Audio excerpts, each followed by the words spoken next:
میں ساری جو بکس ہیں اپنی نا بائنڈ کروا کے رکھتی ہوں. آپ لوگ بھی اپنی ساری بکس کو بائنڈ کروا لیجیے گا. آپ بائنڈ کروائیں گے نا تو ان کی کافی اچھی ہو جاتی ہے نا.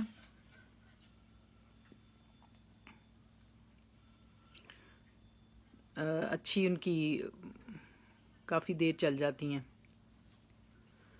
آپ لوگ بھی پڑھ لیا کریں ساری دعائیں جو شروع میں ہم نے پڑھنی ہوتی ہیں.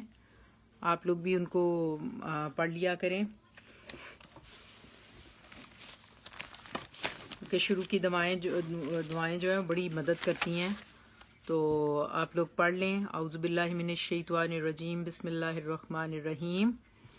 نحمدہ ونستعینہ ونستغفرہ ونؤمن بہ ونتوکل علیہ ونعوذ باللہ من شرور انفسنا ومن سیئات اعمالنا. من یہد اللہ فلا مضل لہ ومن یضلل اللہ فلا ہادی لہ ونشہد ان لا الہ الا اللہ وحدہ لا شریک لہ ونشہد ان سیدنا مولانا محمدا عبدہ ورسولہ وخاتم النبیین وآلہ واصحابہ اجمعین. اما بعد.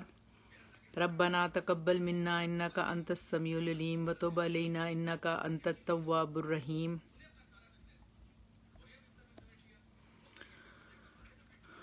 اللہم انی اسألک علما نافعا عملا صالحا. رب اشرح لی صدری ویسر لی امری واحلل عقدۃ من لسانی یفقہوا قولی واجعل لی وزیرا من اہلی.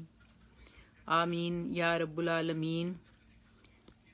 رب زدنی علما رب زدنی علما رب زدنی علما. ہم لوگ ماشاءاللہ سے اس کی آواز آہستہ کر دو مصطفیٰ.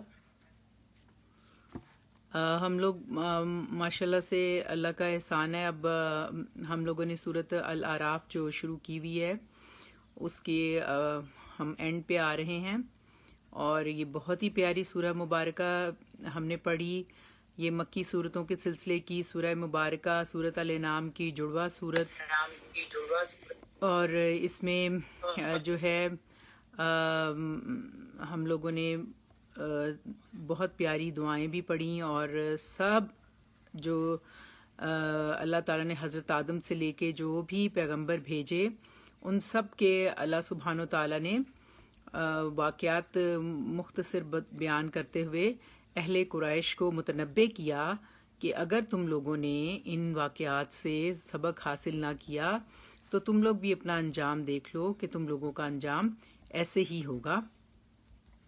جیسے کہ حضرت نوح سے لے حضرت آدم کے بعد حضرت نوح کی قوم اور اس کے بعد حضرت ہود کی قوم, حضرت صالح کی قوم, عاد اور سمود, اور پھر اس کے بعد حضرت ابراہیم کے دونوں بیٹے حضرت اسماعیل اور حضرت اسحاق, حضرت اسحاق کے بیٹے حضرت یعقوب اور حضرت یعقوب علیہ السلام کے 12 بیٹے اور ان کے 12 بیٹوں میں سے حضرت یوسف علیہ السلام اور حضرت یوسف علیہ السلام جو مصر میں آئے اور مصر میں پھر وہ جو آ کے آباد ہوئے تو فرعون نے انہیں ان کی جو بنی لاوی تھے ان کو اپنا غلام بنا لیا اور اس کے بعد یہ قبطیوں نے ان سے حضرت موسیٰ کو اللہ تعالیٰ نے بھیجا. انہوں نے ان کو چھڑا کے تو لے کے گئے ریڈ سی کو کراس کر کے. وہاں سے جب ان کو پھر اللہ تعالیٰ نے اتنی بڑی نعمت عطا کی, آزادی کی, اور پھر انہیں من و سلوہ اتارا اور بے شمار نعمتیں اللہ سبحانہ وتعالیٰ نے بتایا کہ انہیں عطا کی. انہوں نے ان کی ناشکری کی اور اس ناشکری کے بعد انہیں اللہ تعالیٰ نے جس طرح کی پنشمنٹس دیں ان میں سب سے سویر پنشمنٹ جو تھی وہ ان کی سبت کے قانون کو توڑنے کی جس میں اللہ تعالیٰ نے انہیں بندر بنا دیا. اب جو ہم اس آیات کو پڑھنے لگے ہیں آپ بہت ہی غور سے پڑھیے سنیے گا. بہت اہم آیات ہیں اور یہ آیات ہیں جن میں کہ اللہ سبحانہ و تعالیٰ نے عہد الست کو یاد کروایا ہے. اور عہد الست وہ عہد ہے جو ہمارے اندر پیوست کیا گیا ہمیں جب اللہ سبحانہ و تعالیٰ نے اس دنیا میں بھیجا بنی آدم کو, اس کی ذریت سے ہمیں پیدا کیا. تو اللہ سبحانہ و تعالیٰ نے یہ عہد ہم سے لے کے ہمارے اندر ڈال کے کہ ہم جو ہیں ایک وحدہ لا شریک لہ کی مخلوق ہیں. اللہ تعالیٰ نے ہمیں پیدا کیا ہے اور اس نے ہمیں جو توحید کا اقرار ہے وہ ہمارے اندر اللہ تعالیٰ نے پوری انسانیت کے اندر ڈالا. اب جو اتنی ڈائیورسٹی ہمیں نظر آ رہی ہے اس کی وجہ کیا ہے؟ اس کی وجہ یہ ہے کہ انسان کی خود سری اور اس کی خواہشات جو اس کو کس طرح سے ڈبوتی ہیں. یہ آپ جب ان آیات کو غور کریں گے تو یقین کریں آپ کو بہت ہی اچھا لگے گا کہ اس میں آپ کو پورا ایک میسج قرآن پاک کا اور جو انسان کی ابتدا ہوئی اور کس طرح سے ابتدا ہوئی اور کس لیے اس کو دنیا میں بھیجا ہے، یہ ساری باتیں آپ کو بہت اچھی طریقے سے آپ پہ واضح بھی ہوں گی اور یقیناً آپ کوشش کریں گے تو یہ آپ کو یاد بھی رہیں گی کہ سورۃ الاعراف کے اندر عہد الست جو ہے وہ موجود ہے. اگر کوئی آپ سے پوچھے تو آپ کو ضرور پتہ ہونا چاہیے کہ ہمارے اللہ سبحانہ تعالیٰ نے ہمارے اندر پیوست کیے ہیں حق کے جو توحید کی جو اصل ہے وہ ہمارے اندر موجود ہے. تو اب ہم شروع کرتے ہیں اور رب یسر ولا تعسر واتمم بالخیر کر کے کہ ہم لوگوں نے پچھلی بار پڑھا تھا کہ سب کو وعلیکم السلام، اہلاً و سہلاً، مرحبا، خوش آمدید، اور آپ سب کا آنا اللہ قبول اور منظور کرے. آپ غور کیجیے گا اور پھر مجھے میرے اس قرآن کے مطابق جو آپ کو سمجھ آئے وہ بھی مجھے بھی بتائیے گا اور دوسروں کو بھی اس سے فائدہ ہو. اب میں نے آپ کو بتایا ہم عہد الست کی بہت ہی اہم آیات تک پہنچ گئے ہیں اللہ کے رحمت سے. آیت نمبر 172 ہم پڑھنے لگے ہیں. پہلے میں اس کا عربی کانٹیکسٹ پڑھوں گی، اس کے بعد اس کے میننگز پہ آپ ورڈ میننگ پہ غور کیجیے گا اور پھر ہم اس کی ایکسپلینیشن دیکھیں گے. وَإِذْ أَخَذَ رَبُّكَ مِن بَنِي آدَمَ مِن ظُهُورِهِمْ وَذُرِّيَّتَهُمْ وَأَشْهَدَهُمْ عَلَىٰ أَنفُسِهِمْ أَلَسْتُ بِرَبِّكُمْ قَالُوا بَلَىٰ شَهِدْنَا ان تقولوا یوم القیامت انا کنا عن ھذا غافلین. وَإِذْ أَخَذْنَا، اور جب اس وقت کو یاد کرو. اور جب اب آپ یہ بات غور سے سن لیں کہ آپ کو پتا ہونا چاہیے جب بھی وَإِذْ آئے تو اس کا مطلب ہوتا ہے اس وقت کو یاد کرو، یعنی یہ ہو چکا ہے واقعہ تو اس کے بارے میں یہ بات ہوتی ہے کہ جیسے کہتے ہیں نا وَاذْکُرُوا، سیم اس کا مطلب یہی ہوتا ہے کہ تم اس بات کو یاد کرو.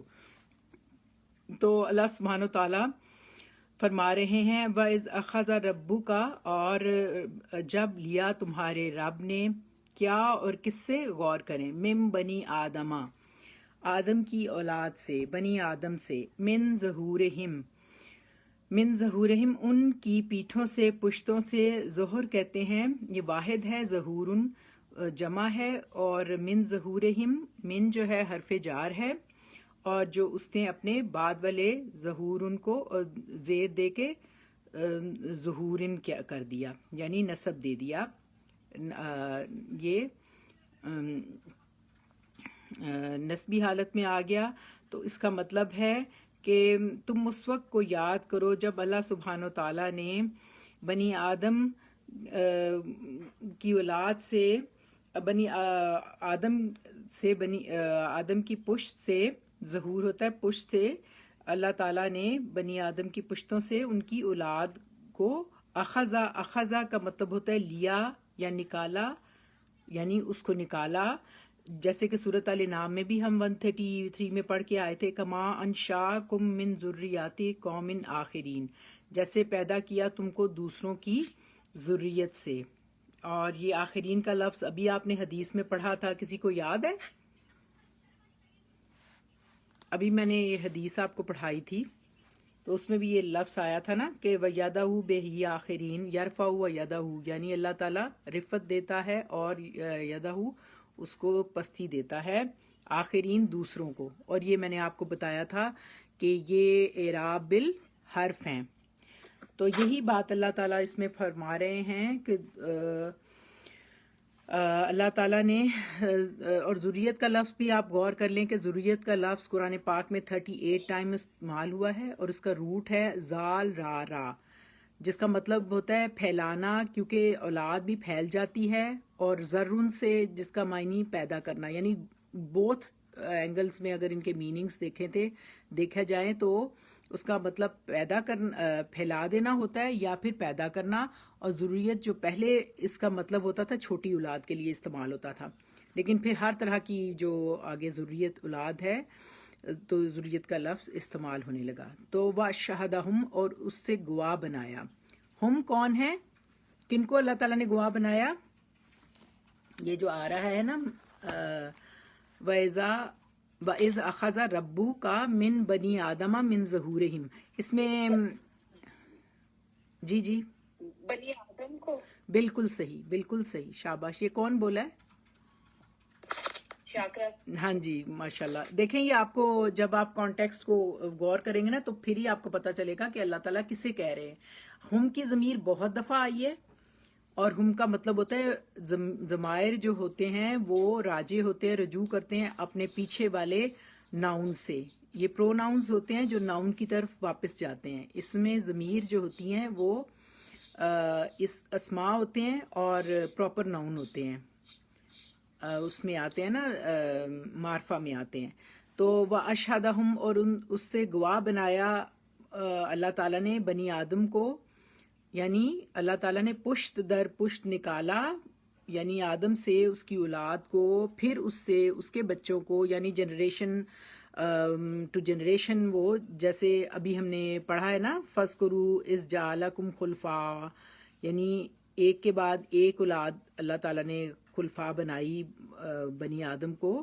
تو اس میں بھی کہا جا رہا ہے بنی آدم کو بیک وقت ایک جگہ پیدا کیا، اور انہیں وَأَشْهَدَهُمْ عَلَىٰ أَنفُسِهِمْ، یہ بہت اہم بات ہے. وَأَشْهَدَهُمْ عَلَىٰ أَنفُسِهِمْ، انہیں بنی آدم کو گواہ بنایا ان کے اپنے ہی نفسوں پر، یعنی سارے انسانوں کو خود پر گواہی دینے والا بنایا گیا. اور گواہی جو دیکھیں آپ دو طرح کی ہوتی ہے. ایک گواہی جو ہوتی ہے وہ زبان سے ہوتی ہے، شہادت قولی ہوتی ہے، اور ایک شہادت ہوتی ہے حالی، یعنی ہمارا حال گواہی دیتا ہے. جیسے آپ کسی کو تکلیف میں بہت دیکھتے ہیں، اس کو ایسی سچویشن میں دیکھتے ہیں کہ وہ بھوکا ہے، لیکن اور وہ اس کے کپڑے ٹھیک نہیں ہے، وہ تکلیف میں ہے، تو وہ آپ کو کہتا نہیں، لیکن آپ اس کے حال سے سمجھ جاتے ہیں کہ اس کو بھوکا ہے. لیکن ایک ہوتی ہے جو آپ گواہی زبان سے دیتے ہیں، اور یہ ایک حال کی ہوتی ہے اور ایک قول کی ہوتی ہے، قولی گواہی، اور ایک آپ کی حالی گواہی. تو وَأَشْهَدَهُمْ عَلَىٰ أَنفُسِهِمْ، تو یہاں پر جو گواہی ہے اس کے بارے میں کچھ معتزلہ جو لوگ تھے ان کی رائے یہ ہے کہ یہ گواہی ہے حال کی، یعنی حال میں. لیکن احادیث سے پتہ چلتا ہے کہ یہ قولی گواہی تھی. یعنی جب تمام بنی آدم سے اللہ سبحانہ و تعالیٰ نے پوچھا الستو بربکم، کیا میں استفہامیہ ہے، الستو، اور ربکم تمہارا، یعنی کم کون ہے جن سے اللہ سبحانہ و تعالیٰ پوچھ رہے ہیں، کن سے؟ بنی آدم. بالکل بنی آدم. یہ بہت ضروری ہے یہ پتہ ہو کہ اللہ تعالیٰ نے یہ عہد الست کا واقعہ بہت اچھے طریقے سے بنی آدم کی اولاد سے، تو بنی آدم کی کم، صرف کم کی ضمیر نا بنی آدم کی طرف جا رہی ہے، یعنی اللہ تعالیٰ نے تمام بنی آدم سے یہ بات پوچھی تھی، کسی ایک سے نہیں. ہم سب جو دنیا میں آنے سے پہلے اللہ تعالیٰ نے سب کو ایک جگہ اکٹھا کیا اور پھر ان سے پوچھا الستو بربکم، کیا میں تمہارا رب نہیں؟ تو تمام بنی آدم نے جواب دیا کالو بلا. کالو کون کہہ رہا ہے؟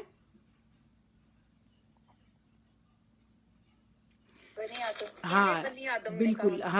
ہم بنی آدم انسانوں نے سب نے کہا بلا، کیوں سب نہیں. انسانوں نے، ہاں سب انسانوں نے. بالکل. اور یہ استفہام کے جواب میں بلا آتا ہے، کیوں نہیں یعنی. اور یہ 22 ٹائم قرآن پاک میں آئے گا. تو سب نے کہا کالو بلا، جی سب بنی آدم نے کہا شاہدنا، یعنی ہاں آپ ہی ہمارے رب ہیں، اور یہ اشارہ ہے عہد الست کی طرف۔ اور سب بنی آدم نے کہا شاہدنا، ہم نے گواہی دی۔ یہ ضمیر متصل لگی ہوئی ہے ساتھ، ہم سب نے گواہی دی، یعنی ہم سب انسانوں نے گواہی دی، اور پھر انہوں نے زبان سے کہا، اور یہ قولی گواہی بھی ہو گئی۔ اور اللہ تعالیٰ نے ان سے یہ گواہی کیوں لی؟ ان تقولو، کہ کہیں تم یہ نہ کہو، کب اور کہاں؟ یوم القیامتی، قیامت کے دن، کیا نہ کہو؟ قیامت کے دن انا کننا، یوں انا نہ کہو، بے شک ہم تھے، کننا ہم تھے، ان ہاذا اس سے غافل۔ کس چیز سے ان ہاذا بے خبر، کس بات سے بے خبر اس تھے؟ بات سے ہم محض بے خبر تھے کہ کس؟ اللہ ہمارا رب ہے، جی جزاک ہمارا اللہ، یہ خالق جواب اللہ ہے۔ دیکھیں یہ جواب ہے، صحیح بات آنی چاہیے، یعنی آپ نے پڑھا ہوا ہے، آپ کو پہلے پڑھیں گے تو آپ کو صحیح مزہ آئے گا قرآن پاک کا۔ تو یہ بات اللہ تعالیٰ نے کہی کہ ان ہاذا، ہم اللہ کے جو توحید ہے، وحدانیت ہے، اس سے ہم ایسا نہیں کہ غافل ہیں، ہمیں پتہ ہے، یعنی اللہ تعالیٰ نے بتایا، بنی آدم کو پشتوں سے نکال کر انہیں گواہی دلوائی اپنی زبان سے، اپنے نفسوں پر، تاکہ آخرت والے دن وہ یہ نہ کہہ سکیں کہ ہمیں تو پتہ ہی نہیں تھا کہ ہمارا تخلیق کار کون ہے، ہمیں کس نے پیدا کیا، اور ہمیں اس کی عبادت بھی کرنی تھی۔ اب یہاں خیال آتا ہے ہمیں، جو کہ بالکل ایک آپ کو نیچرل آتا ہے، کہ ہم نے کب یہ قولی شہادت گواہی دی؟ تو ہم غور کریں تو ہمیں معلوم ہوتا ہے کہ بہت سی باتیں جو ہم نے ہوش و حواس میں بچپن میں کی، ہمیں اس وقت یاد نہیں۔ جیسے اس دن ہم نے پچھلے سال کیا پہنا ہوگا، کیا کھایا ہوگا، کیا والدہ سے باتیں کی ہوں گی، کیسے پڑھا، تو کیا کیا باتیں کی۔ تو یہ دنیا میں بھی ہمارے ساتھ ایسا ہوتا ہے۔ تو یہ تو اللہ تعالیٰ کہہ رہے ہیں کہ دنیا میں لانے سے پہلے ہم نے ان سے یہ گواہی لی تھی۔ تو یہ سب کچھ ہمارے ظاہر جو حافظے میں، شعور میں ضروری نہیں ہو، لیکن یہ ہمارے سب کانشیس میں، ہمارے تحت الشعور میں ہے، ہمارے اندر ہے، جس کے بارے میں اللہ تعالیٰ نے فرمایا کہ ہر انسان کو ہم نے فطرت پر پیدا کیا، جیسے کہ قرآن پاک میں سورۃ الروم میں آیت نمبر 30 میں اللہ سبحانہ تعالیٰ نے کہا فَأَقِمْ وَجْهَكَ لِلدِّينِ حَنِيفًا فِطْرَتَ اللَّهِ الَّتِي فِطْرَتَ النَّاسِ علیہا۔ اللہ تعالیٰ نے ہم سب کو فطرت توحید پر پیدا کیا، لا تبدیل لخلق اللہ، اور وہ فطرت تبدیل نہیں ہو سکتی۔ البتہ یہ ضرور ہے کہ لوگ اسے مسخ کر دیتے ہیں اپنے ناجائز اور شیطان کے شر کی وجہ سے، لیکن اسے تبدیل نہیں کر سکتے۔ یہ اللہ تعالیٰ نے ہمارے اندر ودیت کر کے بھیجا ہے، جس کی ہم یہ آیت جس کے لیے اب پڑھ رہے ہیں۔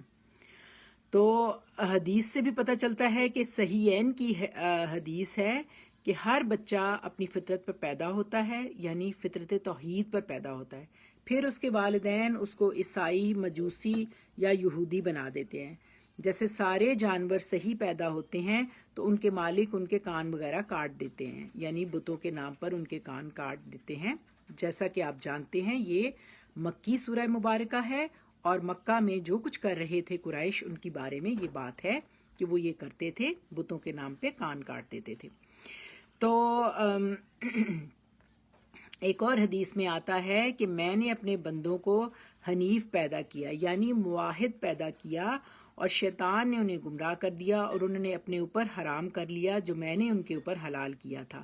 اس آیت کے بارے میں ایک روایت آتی ہے مسند احمد میں کہ عرفہ کے دن نعمان جگہ میں اللہ تعالیٰ نے صلب آدم سے، صلب و ترائب آپ نے پڑھا ہے نا سورت میں، تو صلب سے آدم سے عہد لیا، پس آدم کی پشت سے ان کی ہونے والی تمام اولاد کو نکالا اور اس کو اپنے سامنے پھیلا دیا، اور ان سے پوچھا، کیا پوچھا؟ الست بربکم، کیا میں تمہارا رب نہیں ہوں؟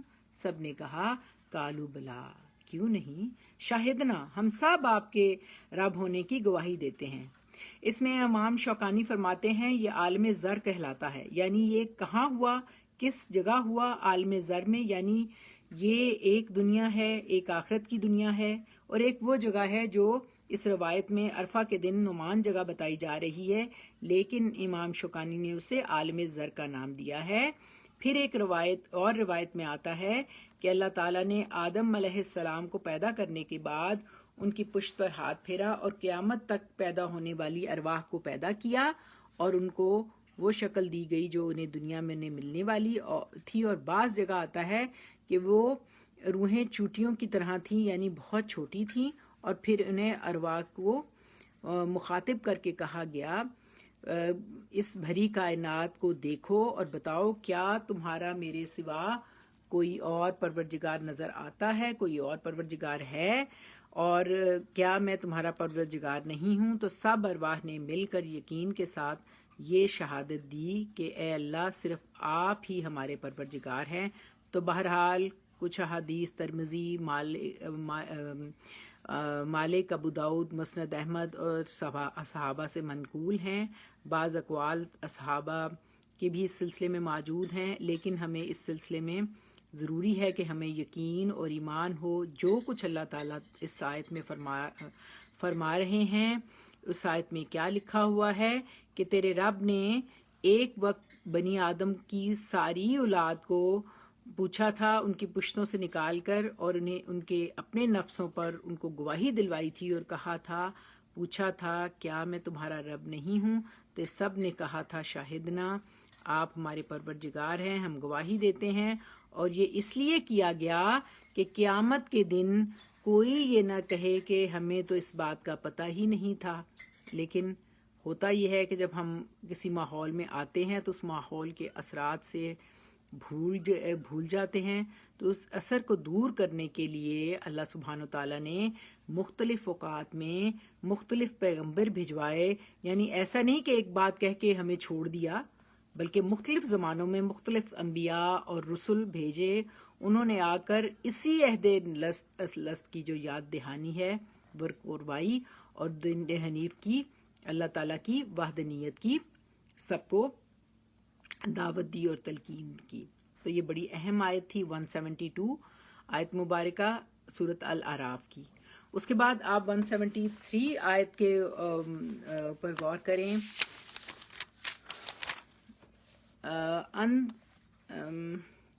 او تقولوا انما اشرک آباؤنا من قبل وکننا ذریۃ من بعدہم افتہلکنا بما فعل المبطلون۔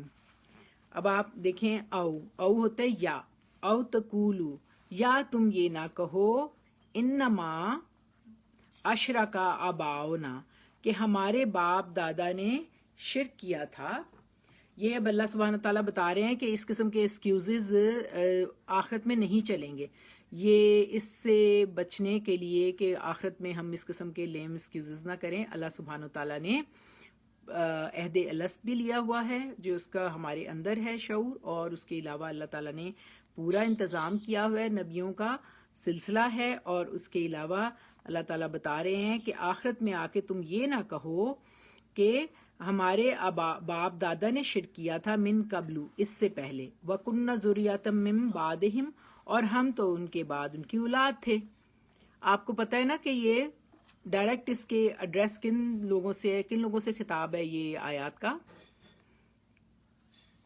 اس کے مخاطبین کون ہیں؟ بنی نو انسان ہے، ویسے تو پوری بنی نوع انسان ہے، ٹھیک ہے، لیکن دیکھیں یہ قرآن ہے نا، تو قرآن اس وقت یہ مکہ میں ریویلڈ ہو رہا تھا، یہ مکی سورہ ہے، تو مکہ میں اس وقت قریش تھے، اور قریش جو تھے وہ بت پرست تھے، اور اس وقت وہ بتوں کے ساتھ ساتھ اللہ کو بھی مانتے تھے، تو وہ بہت بڑے مشرکین مکہ کیوں کہا جاتا ہے کہ وہ شرک کرتے تھے، مشرک تھے اور مکہ میں تھے، تو اس لیے ڈائریکٹ انہیں پہلے کہا جا رہا ہے نا۔ اب ہمارے لیے یہ تھوڑا سا، ہم تو اس طرح کے مشرک نہیں نا دیکھتے اپنے سامنے، اس لیے ہمارے ذہن میں سچویشنز بھی آنی چاہیے تاکہ ہمیں پتہ ہو، تو ہے تو پوری انسانیت کے لیے، لیکن اس وقت تو یہ ان کو کہا جا رہا ہے نا جو قریش ہیں کہ تم یہ، کیونکہ وہ تو یہی کہتے تھے ہمارے باپ دادا چونکہ مشرک ہیں اور مطلب وہ بتوں کی پوجا کرتے، 360 بت انہوں نے رکھے ہوئے تھے، تو وہ اس کو کسی طرح ماننے کے لیے تھوڑی تیار تھے کہ ہم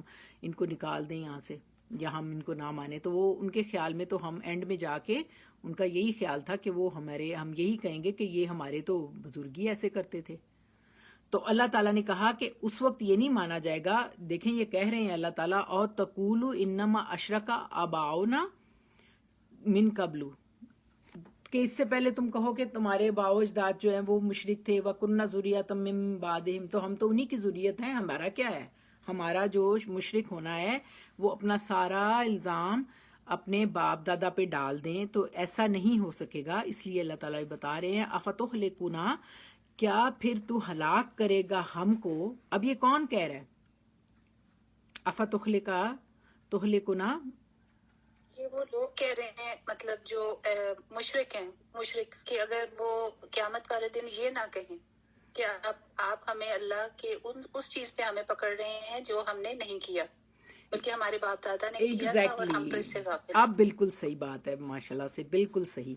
یہ اصل میں یہ بات سمجھنی ضروری ہے کہ ابھی اسی وقت نہیں، یہ بات یہ ہمارے لیے سب کے لیے ہے، لیکن آخرت میں یہ بات جو ہے وہ مشرک لوگ کہیں گے. یہ تو فاطمہ اللہ بھی یعنی ان سے کہہ رہا کہ تم آخر میں یہ نہ کہنا کہ ہمارے باپ دادا ایسے کرتے جی ہیں، بالکل تو خاور جی، آپ بالکل ٹھیک اس کہہ وجہ رہی سے ہیں، ہمیں ہلاکت میں آپ بالکل ٹھیک کہہ رہی ہیں. یہی بات ہے، صحیح ہے کہ اللہ تعالیٰ کہہ رہے ہیں کہ فتحلکنا، کیا پھر تو ہمیں ہلاک کرے گا.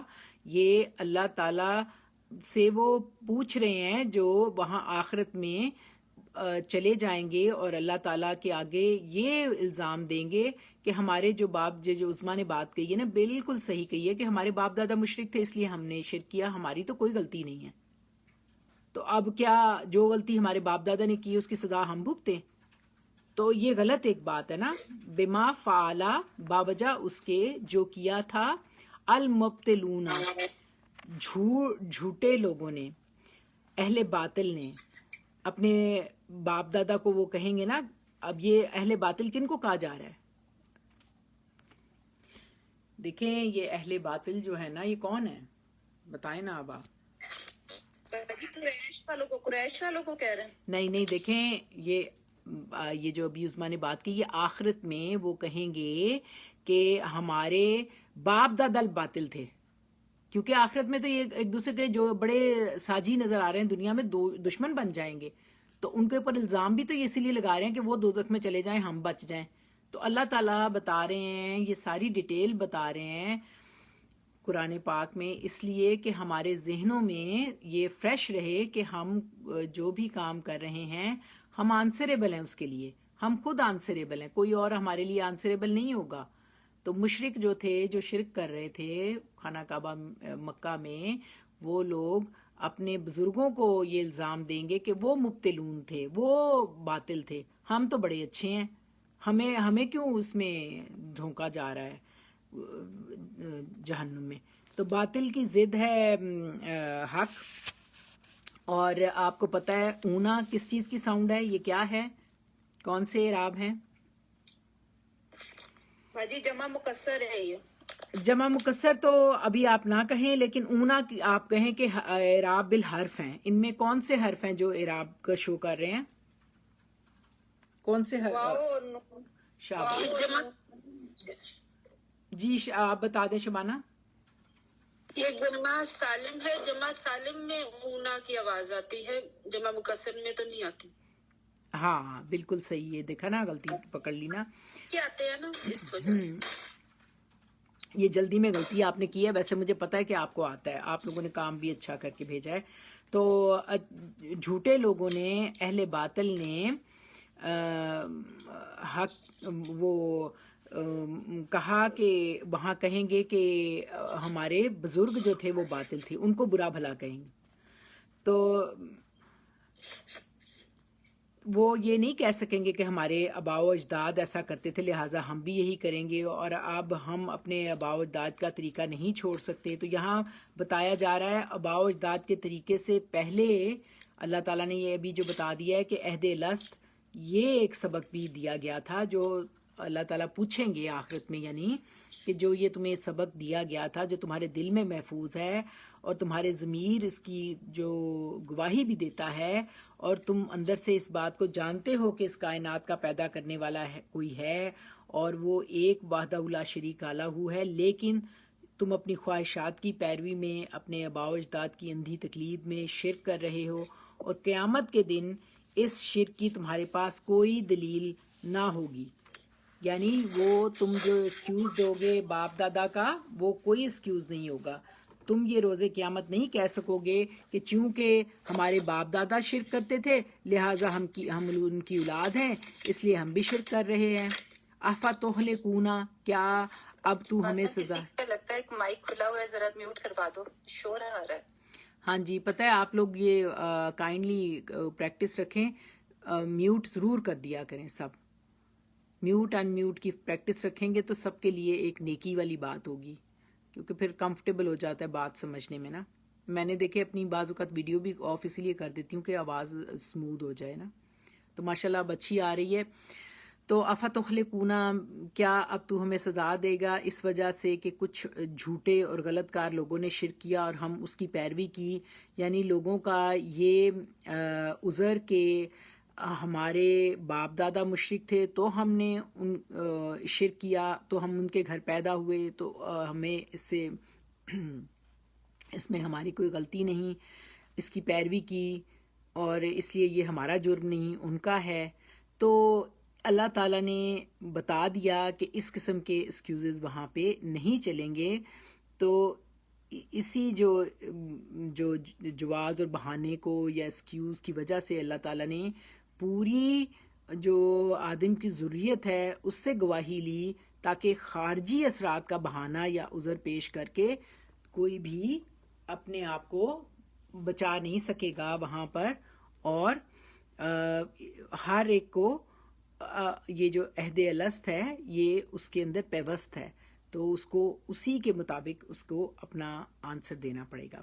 یہاں پہ آپ تھوڑا سا پڑھو عظمیٰ 132 سے کیا لکھا ہوا ہے، غور سے سنیے گا، یہ بھی اچھی بات ہے. ذرا میں ریفرنس کے ساتھ ہم ایکسپلینیشن پڑھتے ہیں تو ہمیں پتہ چل جاتا ہے سچویشن کا اور زیادہ. جی پڑھو ذرا. فاطمہ 132 تو بہت پیچھے چلا جائے گا.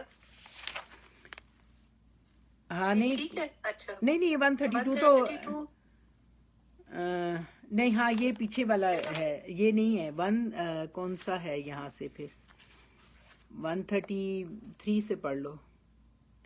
ٹھیک ہے چلیں، ہاں یہ 133 سے پڑھ لو. ٹھیک ہے. ٹھیک ہے. بسم اللہ الرحمن الرحیم. اللہ تعالیٰ نے بنی اسرائیل سے بندگی اور اطاعت کا عہد لیا تھا.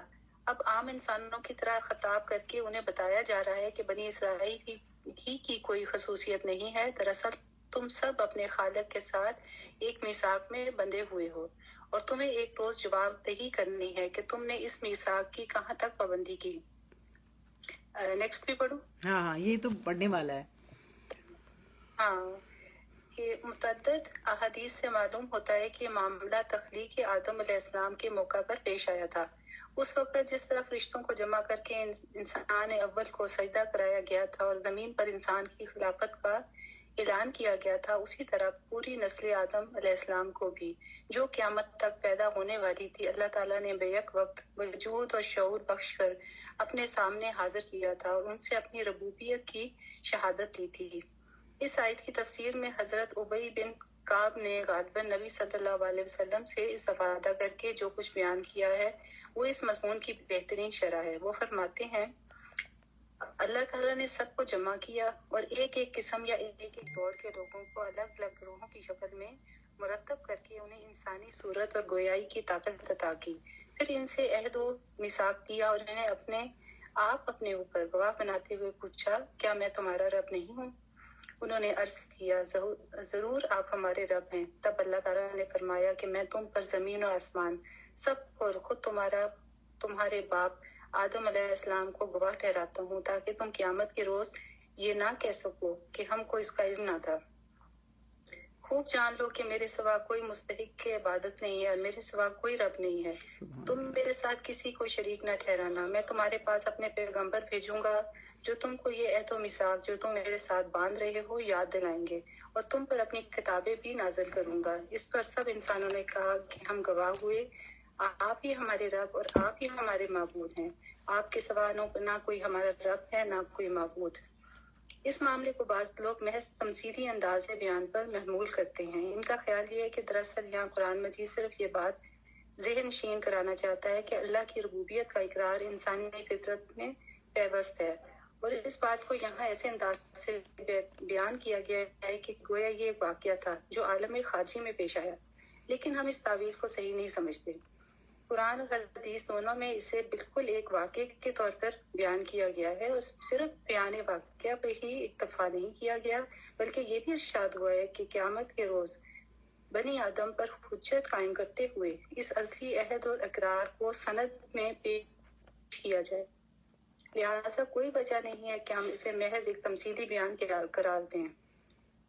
ہمارے نزدیک یہ واقعہ بالکل اسی طرح پیش آیا تھا جس طرح عالم خارجی میں واقعات پیش آیا کرتے ہیں۔ اللہ تعالیٰ نے فی الواقع ان تمام انسانوں کو جنہیں وہ قیامت تک پیدا کرنے کا ارادہ رکھتا تھا بیک وقت زندگی اور شعور اور گویائی عطا کر کے اپنے سامنے حاضر کیا تھا، اور پھر واقعہ انہیں اس حقیقت سے پوری طرح آگاہ کر دیا تھا کہ ان کا کوئی رب اور کوئی الہ اس کی ذات اقدس اور اعلیٰ کے سوا نہیں ہے، اور ان کے لیے کوئی صحیح طریقے زندگی اس کی بندگی اور فرما برداری کے سوا نہیں ہے۔ اس اجماع کو اگر کوئی شخص بعید از امکان سمجھتا ہے تو یہ محض اس کے دائرہ فکر کی تنگی کا نتیجہ ہے، ورنہ حقیقت میں تو نسل انسانی کی موجودہ تدریجی پیدائش جتنی قریب از امکان ہے اتنا ہی ازل میں ان کا مجموعی ظہور، ابد میں ان کا مجموعی حشر نشر بھی قریب از امکان ہے۔ پھر یہ بات نہایت مقبول معلوم ہوتی ہے کہ انسان جیسی صاحب عقل و شعور اور صاحب تصرف اور اختیارات مخلوق کو زمین پر بحیثیت خلیفہ معمور کرتے وقت اللہ تعالیٰ اسے حقیقت سے آگاہی بخشے اور اس سے اپنی وفاداری کا اقرار لے، اس معاملے کا پیش آنا قابل تعجب نہیں، البتہ اگر یہ پیش نہ آتا تو ضرور قابل تعجب ہوتا۔ جزاک اللہ، ٹھیک ہے کتنی فاطمہ؟ ہاں کتنا اچھا لگتا ہے نا۔ دیکھیں آپ لوگوں کو اچھا لگا ہے نا یہ ایکسپلینیشن پڑھ کے، کہ ہم لوگ کوئی اینڈ میں ایکسکیوز نہیں دے سکتا کہ ہمیں پتہ نہیں تھا، کوئی جانتا نہیں تھا۔ ہر ایک کو اللہ تعالیٰ نے پیدا کرتے وقت اس سے عہد الست یعنی اس سے اپنے توحید کا لیا تھا، عہد لیا تھا، اور ہم سب اس عہد میں بندھے ہوئے ہیں۔ اس کے فاطمہ اس سے 135 جو ہے اس میں بھی ویسے بہت خوبصورت باتیں بیان کی ہیں۔ ہاں تو اس کو اس کی ایکسپلینیشن آگے آئے گی نا، یا اسی کے ریفرنس میں ہے؟ جب میں دیکھوں 130 میں نے 130 آگے آئے گی نا لوگوں نے اس کے ریفرنس۔ 135 ہم تک پڑھ لیا ہم نے، ویسے آتا ہے اس کے اندر، اگر تم کہتی ہو تو میں پڑھ دیتی ہوں۔ نہیں یہ اگلی والی کے ساتھ پڑھنا، 135 جو ہے نا یہ اس آیت کے ساتھ آئے گی۔ میں بھی بولوں ہاں جی ضرور۔ ہاں جی، یعنی کہ انسان کو اللہ تعالیٰ نے پیدا کیا تو وہ اس شعور کے ساتھ پیدا کیا ہے کہ وہ اس کا رب ہے، یعنی یہ چیز ہماری فطرت میں ہے۔ اور جیسے آیت کا مطلب ہوتا ہے نا یاد دہانی، تو اس کی ایک مثال اس طرح بھی ہم سمجھ سکتے ہیں کہ اگر یعنی کوئی آپ کا دوست تھا، جیسے تم نے مجھے ایک کتاب تحفہ دی اور اب بہت لمبا عرصہ گزر گیا اور ہمارا رابطہ نہیں رہا اور میں تمہیں بھول گئی، لیکن ایک دن اس کتاب پہ میری نظر پڑی تو اس سے یاد آ گیا نا۔ اسی طرح اللہ تعالیٰ نے یہ جو آیتیں بھیجی ہیں نا، اس سے یعنی یاد آتا ہے کہ اللہ سے ہم نے یہ عہد کیا تھا، یہ یاد دہانی ہے۔ ہاں جزاک اللہ، یہ بالکل یہ یاد یہ آپ مطلب مختلف ریفرنس، یاد آ گئی میں نے۔ ہاں نہیں بڑی اچھی مثال ہے کہ اسی طرح آپ کو یاد آ جائے، تو ہمیں تو ہر وقت ضرورت ہے نا۔ ہاں جی، تو جزاک اللہ، بہت اچھا ہے۔ اب آپ دیکھیں یہ ہم نے دیکھ لیا کہ عہد لست ہمارے اندر موجود ہے۔ اللہ تعالیٰ اس قرآن کے ذریعے جب نبی آتے تھے نبیوں کے ذریعے، اور اب قرآن ہمارے پاس موجود ہے، تو اللہ تعالیٰ اس سے جوڑے رکھے۔ اب 174 جو ہے وہ آپ دیکھیں آیت، اس میں وَكَذَلِكَ یہ پہلے آپ دیکھ لیں، وَكَذَلِكَ نُفَصِّلُ الْآيَاتِ وَلَعَلَّهُمْ يَرْجِعُونَ۔ اب وہ کذالک نفصل الآیاتی، اور اسی طرح ہم تفصیلی بیان کرتے ہیں آیات کو، یعنی کس طرح سے؟ کذالکا کا اشارہ ہے یہ جو واقعہ ہوا ہے نا اس کے اوپر، کہ یعنی معرفت حق کے جو نشانات، جو بات اللہ تعالیٰ نے انسان کے نفس کے اندر پیوست کی ہے اس کی طرف اشارہ ہے کذالکا کا۔ تو اللہ تعالیٰ کہہ رہے ہیں اسی طرح نفصل الآیاتی، اسی طرح ہم تفصیل سے بیان کرتے ہیں آیات کو، کس لیے؟ وَلَعَلَّهُمْ يَرْجِعُونَ، اور تاکہ وہ لوٹ آئیں۔ کس سے لوٹ آئیں؟ شرک سے، ٹھیک ہے نا، شرک کر رہے تھے نا، شرک سے جو اپنے آباء و اجداد کی اندھی تقلید کر رہے تھے، تو رجوع کریں پیغمبر کی دعوت کی طرف، توحید کے پیغام کی طرف جو انہیں پیغمبر نے آ کر دیا۔ تو بیسیکلی اس کا جسٹ یہ ہے کہ اللہ تعالیٰ نے انسانوں کو دنیا میں بھیجنے سے پہلے اس بات کی پہچان کروا دی تھی کہ بالکل جیسے حضرت آدم کو دنیا میں بھیجنے سے پہلے اللہ تعالیٰ نے، ہم نے پڑھا نا کہ علم دیا تھا ناموں کا، اور جب فرشتوں کے سامنے پیش کیا تو انہوں نے وہ نہیں بتا سکے تھے، تو حضرت آدم علیہ السلام نے بتا دیا۔ تو دنیا کی پہچان اللہ تعالیٰ نے ان کے ناموں کا علم دے کر کروائی۔ تو اسی طرح دنیا میں آنے سے پہلے اللہ تعالیٰ نے ہمیں اپنی پہچان کروا کے بھیجا، اور پھر یہاں پر مزید اللہ تعالیٰ کا فضل اور احسان یہ ہے کہ پیغمبروں کے ذریعے سے اس عہد و میثاق کو یاد کروایا گیا، اور اسی لیے ہر پیغمبر نے آ کر ایک ہی سبق بتایا، اور وہ کیا ہے کہ ایک اللہ کی عبادت کرو۔ اور اسی لیے سورۃ زاریات میں ہم بار بار یہ آیت کو آپ پڑھا بھی کریں، اور آپ جانتے بھی ہیں، ظاہر ہے میں بھی پڑھتی ہوں اکثر آپ کے سامنے، کہ سورۃ زاریات کی جو آیت نمبر 56 ہے اس میں اللہ سبحانہ وتعالیٰ نے کہا ہے وَمَا خَلَقْتُ الْجِنَّ وَالْإِنسَ إِلَّا لِيَعْبُدُونِ، وَمَا خَلَقْتُ الْجِنَّ وَالْإِنسَ إِلَّا لِيَعْبُدُونِ، یعنی اللہ تعالیٰ نے جن و انس کو پیدا ہی اپنی عبادت کے لیے کیا ہے، چونکہ اللہ تعالیٰ نے اسی لیے یہ دنیا بنائی، لہٰذا انہیں پیدا کر کے انہیں اپنی پہچان بھی کروائی، اور ان کے اندر اس پہچان کو محفوظ بھی کیا۔ اور یہ بالکل ایسے ہی ہے جیسے آپ ایگزامپلری فیل کریں کہ زمین کے اندر بیج ہو لیکن زمین خشک ہو، اور جیسے ہی پانی پڑتا ہے، بارش ہوتی ہے، تو زمین پودے اگلنے لگتی ہے، پودے اس کے بہار آ جاتی ہے اور وہ سرسبز و شاداب ہو جاتی ہے۔ اور قرآن کی تعلیم کو بھی اللہ تعالیٰ نے، آپ جانتے ہیں کہ بہت دفعہ غیث، بارش، ابر رحمت کہا ہے، اور ابھی ہم نے حدیثیں پڑھی تو کہ انسان کی فطرت کے اندر میں اللہ تعالیٰ نے پہچان رکھی ہے، توحید کی گواہی اس کے اندر موجود ہے۔ اب اس کی نشو و نما کے لیے ضروری ہے کہ جو باہر سے دین کی جو پیغمبر کی لائی ہوئی دعوت حق کی جو بارش ہے اس پر پڑتی رہے۔ تو یہ کیسے ہوگا؟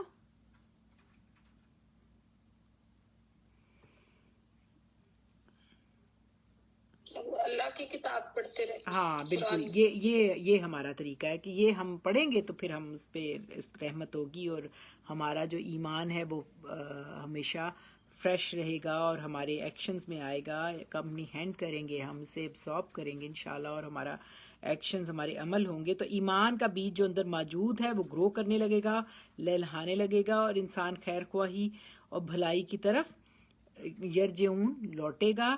اور کذالکا اللہ سبحانہ تعالیٰ فرما رہے ہیں اسی طرح نفصل الآیاتی وَلَعَلَّهُمْ یرجعون، میں اپنی آیات اللہ سبحانہ تعالیٰ ہمیں بتاتے ہیں، اور اس کی وجہ یہ ہوتی ہے کہ جو بھٹک رہا ہے، بہک رہا ہے، غلطی کر رہا ہے، وہ لوٹے۔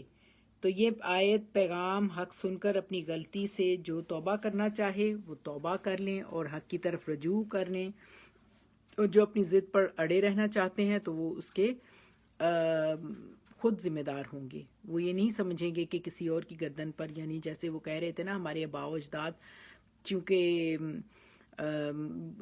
مشرک تھے اور بتوں کی پوجا کر رہے تھے تو ہم بھی کر رہے تھے، تو روز قیامت اس قسم کا ایکسکیوز بالکل نہیں چلے گا۔ اور ویسے بھی ہم جانتے ہیں پچھلی آیات جب ہم نے پڑھی تھیں کہ آخرت میں یہ جو اتنے آپس میں بڑے شیر و شکر نظر آتے ہیں وہ ایک دوسرے کے شدید دشمن بن جائیں گے اور ایک دوسرے کے اوپر الزام لگائیں گے۔ تو اب یہ حاشیہ نمبر 135 سے عظما پڑھو، کیا اس میں ہے؟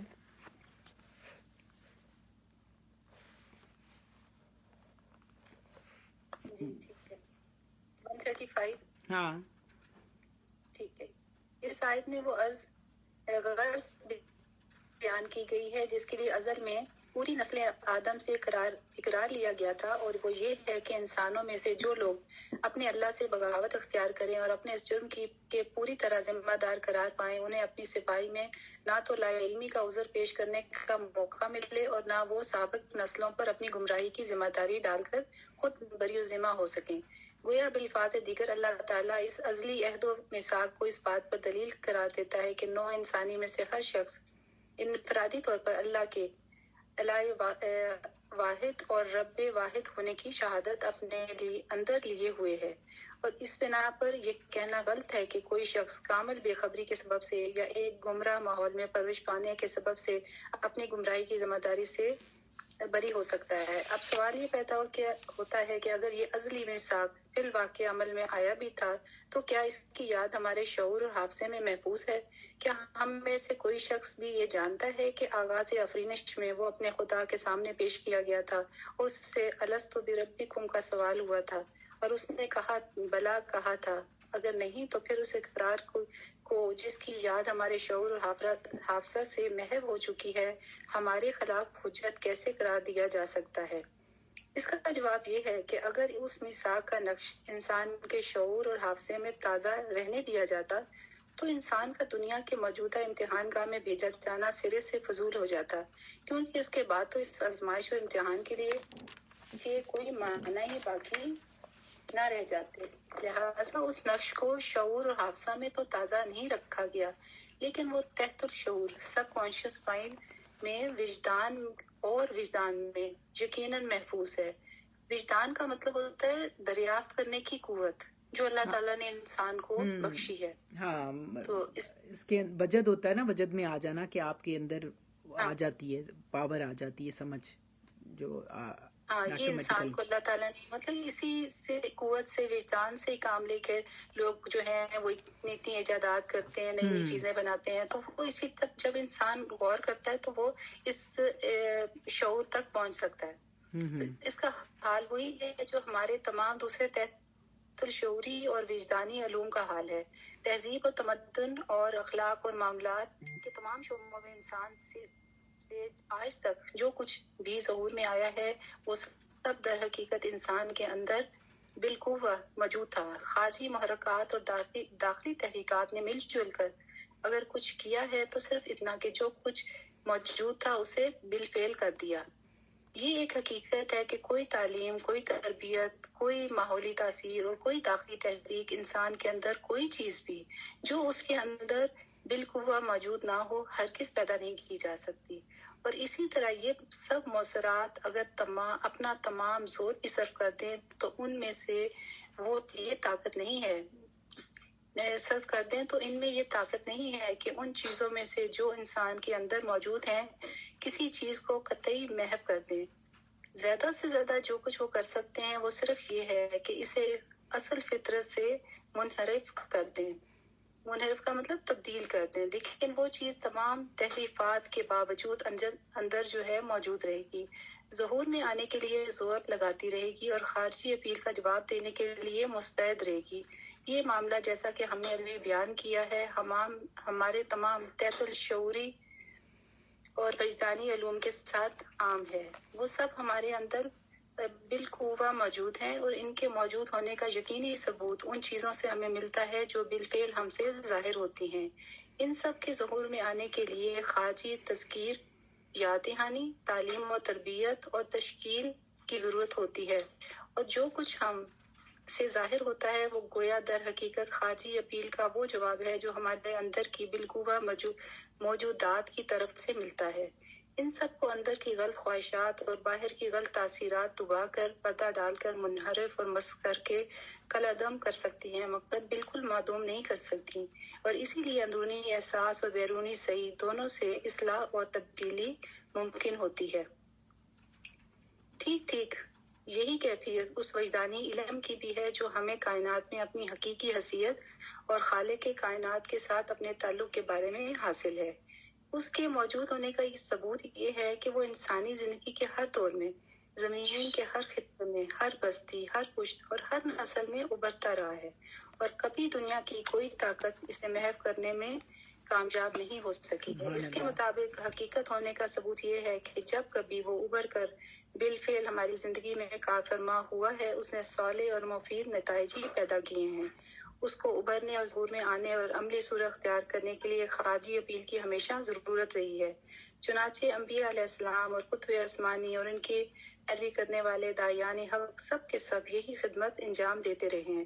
اس لیے ان کو قرآن میں مذکر، یاد دلانے والے، ذکر، یاد، تذکرہ، یادداشت، اور ان کے کام کو تذکیر، یاد دہانی کے الفاظ سے تعبیر کیا گیا ہے، جس کے معنی یہ ہیں کہ انبیاء علیہ السلام اور کتاب اور داعیان حق انسان کے اندر کوئی نئی چیز پیدا نہیں کرتے، بلکہ اسی چیز کو ابھارتے اور تازہ کرتے ہیں جو ان کے اندر پہلے سے موجود تھی۔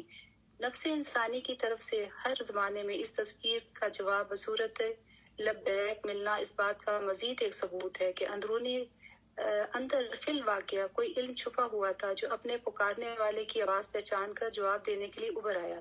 پھر اسے جہالت اور جہلیت اور خواہشات نفس اور تعصبات اور شیاطین جن و انس کی گمراہ کن تعلیمات اور ترغیبات نے ہمیشہ دبانے اور چھپانے اور منحرف اور مسخ کرنے کی کوشش کی ہے، جس کے نتیجے میں شرک، دہریت، الحاد اور زندقہ، یہ لفظ اس کا مطلب ہے، یہ عربی کا ایک لفظ ہے، اس کا مطلب ہے کفر۔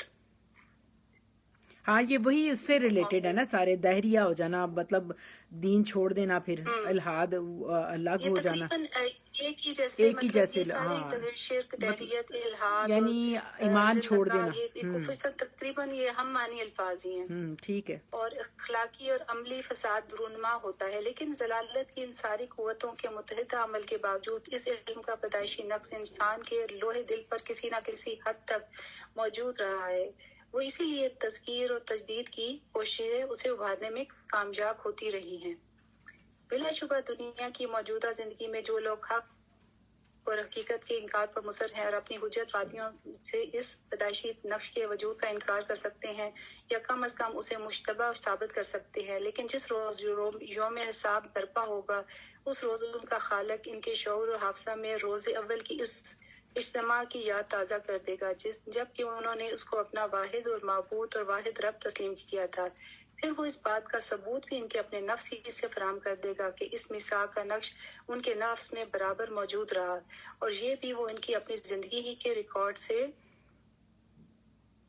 الروس شہاد دکھا دے گا کہ ویسے اس لفظ کا مجھے بالکل معنی نہیں ملا۔ راؤس کہتے ہیں، راس ہوتی ہے سر کو، یعنی اس کے پوری طرح شہاد، یعنی پوری طرح اس کا ریکارڈ جو ہے ان کے دماغ میں دکھا دے گا، انہوں نے کس طرح سے اس کو نقش کو دبایا، کب اور کب، ہاں، کہ انہوں نے کس طرح اس نقش کو دبایا، کب اور کن مواقع پہ ان کے قلب سے تصدیق کی آوازیں اٹھی، اپنے اور اپنے گرد و پیش کی گمراہیوں پہ ان کے وجدان نے کہاں اور کس وقت صدائے انکار بلند کی، داعیان حق کی دعوت کا جواب دینے کے لیے ان کے اندر کا چھپا ہوا علم کتنی مرتبہ اور کس جگہ ابھرنے پر آمادہ ہوا، پھر وہ اپنے تعصبات اور اپنی خواہشات نفس کی بنا پر کیسے ہیلوں اور بہانوں سے اس کو فریب دیتے اور خاموش کر دیتے رہے۔ وہ وقت جب کہ یہ سارے راز فاش ہوں گے، حجت بازیوں کا نہ ہوگا بلکہ صاف اقرار جرم کا ہوگا۔ اسی لیے قرآن مجید کہتا ہے کہ اس وقت مجرمین یہ نہیں کہیں گے کہ ہم جاہل تھے یا غافل تھے، بلکہ یہ کہنے پر مجبور ہوں گے کہ ہم کافر تھے، یعنی ہم نے جان بوجھ کر حق کا انکار کیا۔ وَشَاهِدُوا عَلَىٰ أَنفُسِهِمْ أَنَّهُمْ كَانُوا كَافِرِينَ، سورۃ انعام کی آیت نمبر 130۔ جزاک اللہ بھائی، مجھے تو بہت اچھا لگا۔ دیکھو یہ اسی تعاون البر والتقویٰ کی جو اندر ہمارے ودیت ہے، اسی کی وجہ سے تو ہم سارے بیٹھے ہوئے ہیں کہ ہم بیٹھ کے پڑھ رہے ہیں، کوشش کر رہے ہیں، یہ ہمارے اندر کی آواز ہے نا۔ تو صحیح سلیم الفطرت انسان ہمیشہ حق کے آگے لبیک کرتا ہے، اور بہت پیارا انہوں نے ایکسپلین کیا ہے، انہوں نے ڈھیروں جزا ہو۔ اور یہی معرفت حق کے جو نشانات ہیں انسان کے نفس کے اندر صاف موجود ہیں، صرف ان کو، اسی لیے اسی کو ابھارنے کے لیے ہم بیٹھے ہوئے ہیں۔ اللہ تعالیٰ ہماری اس کاوش میں کو قبول کرے اور اس میں برکت دے۔ اور استقامت دے. تو یہ بہت پیاری ایکسپلینیشن اس کی بتا دی. اب 175 آیت پہ آپ آ جائیں. وَاتْلُ عَلَيْهِمْ نَبَأَ الَّذِي آتَيْنَاهُ آيَاتِنَا فَانْسَلَخَ مِنْهَا فَأَتْبَعَهُ الشَّيْطَانُ فَكَانَ مِنَ الْغَاوِينَ. وَاتْلُ عَلَيْهِمْ، اور پڑھیے ان پر.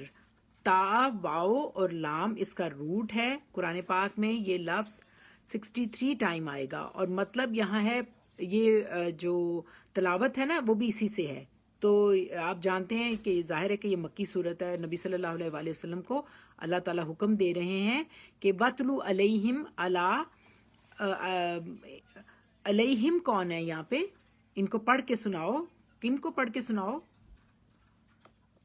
یہ کسی شخص کا ذکر ہو رہا ہے، لیکن اس کے نام اور کسی چیز نہیں کا نہیں ذکر نہیں نہیں کیا نہیں گیا. نہیں نہیں نہیں ابھی وہ نہیں آیا عظما. یہ وَاتْلُ عَلَيْهِمْ کی ابھی میں ہم کی بات کر رہی ہوں. ہم جو ہے وہ جمع کا صیغہ ہے. تو قریش، یہ کس نے کہا قریش؟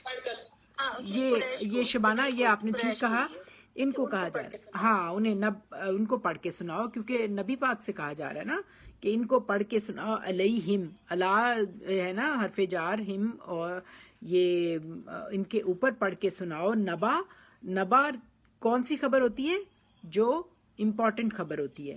تو آپ صلی اللہ علیہ وآلہ وسلم انہیں پڑھ کر سنائیے یہ باتیں جو اللہ تعالیٰ کی ہیں. اللہ زی، اس شخص کی. یہ اللہ زی اب جو ہے نا جو عظما آپ کہہ رہے ہو، یہ وہ اللہ زی یہاں ہے. یہ اللہ زی کی بہت ڈیٹیل علماء نے کی ہے، اور یہاں پہ ہے اللہ زی کی طرف اشارہ تھا. یہ اللہ زی سے زیادہ ہے، سوری. ہاں جی، مطلب ان کو پڑھ سناؤ، یہود کی طرف اشارہ ہے کیونکہ ان کے پاس کتاب تھی نا. ہاں نہیں یہ جو اللہ زی ہے، آپ کہہ سکتے ہو یہود کی طرف. ہم کی ضمیر تو سبھی کی طرف جا رہی ہے نا. وہ جو اہل قریش ہیں، ہاں یہود، اور وہ سبھی جو تھے یہود بھی تھے، کیونکہ آپ جانتے ہیں کہ مکی صورت ہے تو مکہ والے جو تھے وہ امی تھے.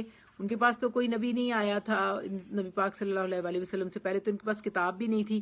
تو یہ اپنی جتنی باتیں ہوتی تھیں ان کو کنفرم کرنے کے لیے یہود کے پاس جاتے تھے. ان کے پاس تورات میں نبی پاک کی سب باتیں لکھی ہوئی تھیں، لیکن وہ اس کو چھپا جاتے تھے. تو اللہ تعالیٰ نے پھر کہا کہ ان کو پڑھ کے سناؤ کہ اس میں کیا باتیں ہیں جو ہیں اس میں.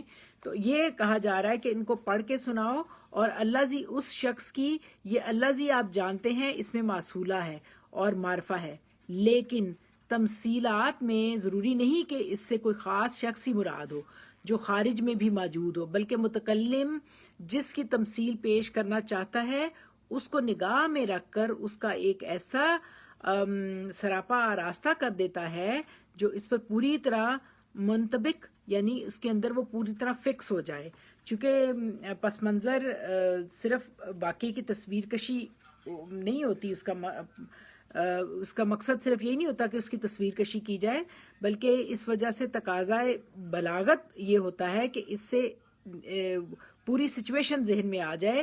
تو اس میں نکرہ کی بجائے معرفہ لفظوں میں ذکر کیا گیا. اللہ زی آپ اب جانتے ہیں کیونکہ آپ نے اسماء پڑھے ہیں کہ معرفہ ہوتا ہے، تاکہ تمثیل ایک خاص شخص کی صورت میں تمثیل ہو، لیکن اس کا سننے اور جاننے والا ایسا محسوس کرے کہ گویا اس نے اس میں وہ خود ہے، اور اللہ زی جو بھی ہے آنکھوں سے دیکھ لیا ہے اس نے.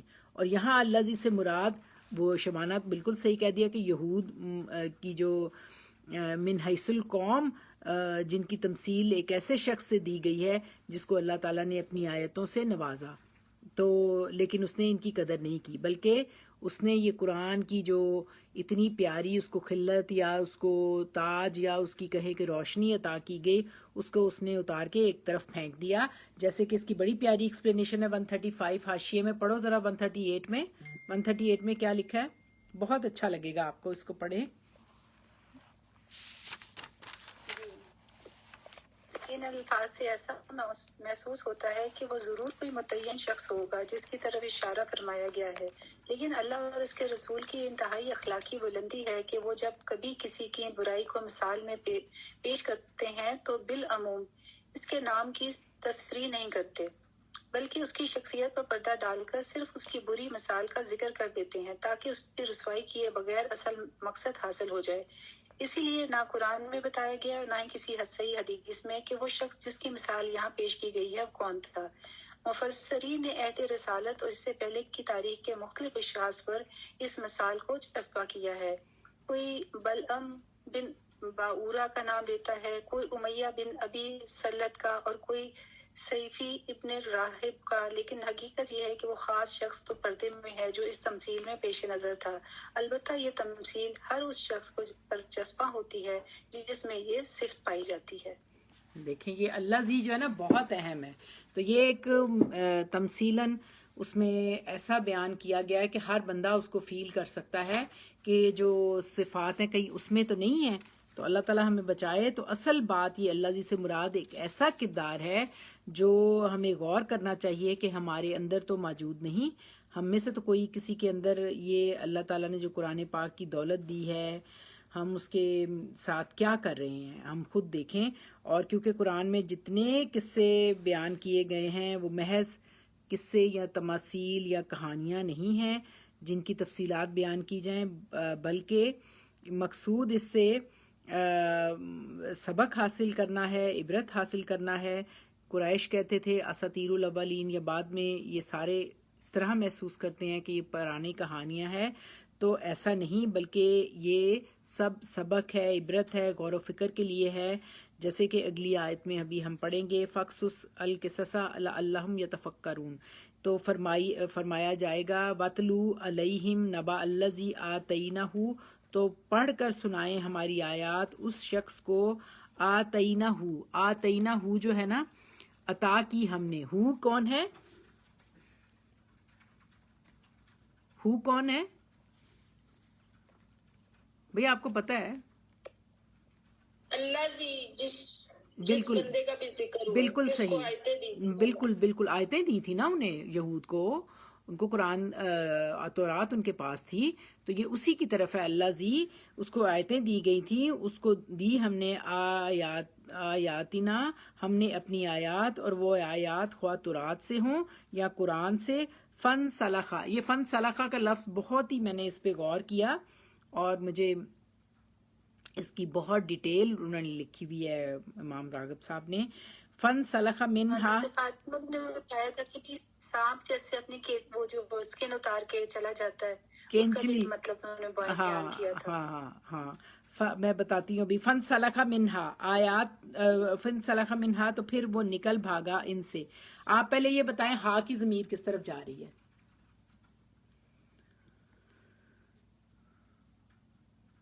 بھئی آپ کو پتا ہونا چاہیے، قرآن اللہ کے کلام کی طرف، آیتوں کی طرف۔ یہ کس نے کہا ہے؟ شاباش، اس کو اس نے غور کیا ہوا تو وہ بتا سکتے ہیں۔ ہاں بالکل، دیکھیں ہا جو ہے نا مؤنث کی ضمیر ہے، تو آیات جو ہوتی ہیں وہ مؤنث ہیں، تو ہا کی ضمیر آیات کی طرف جا رہی ہے۔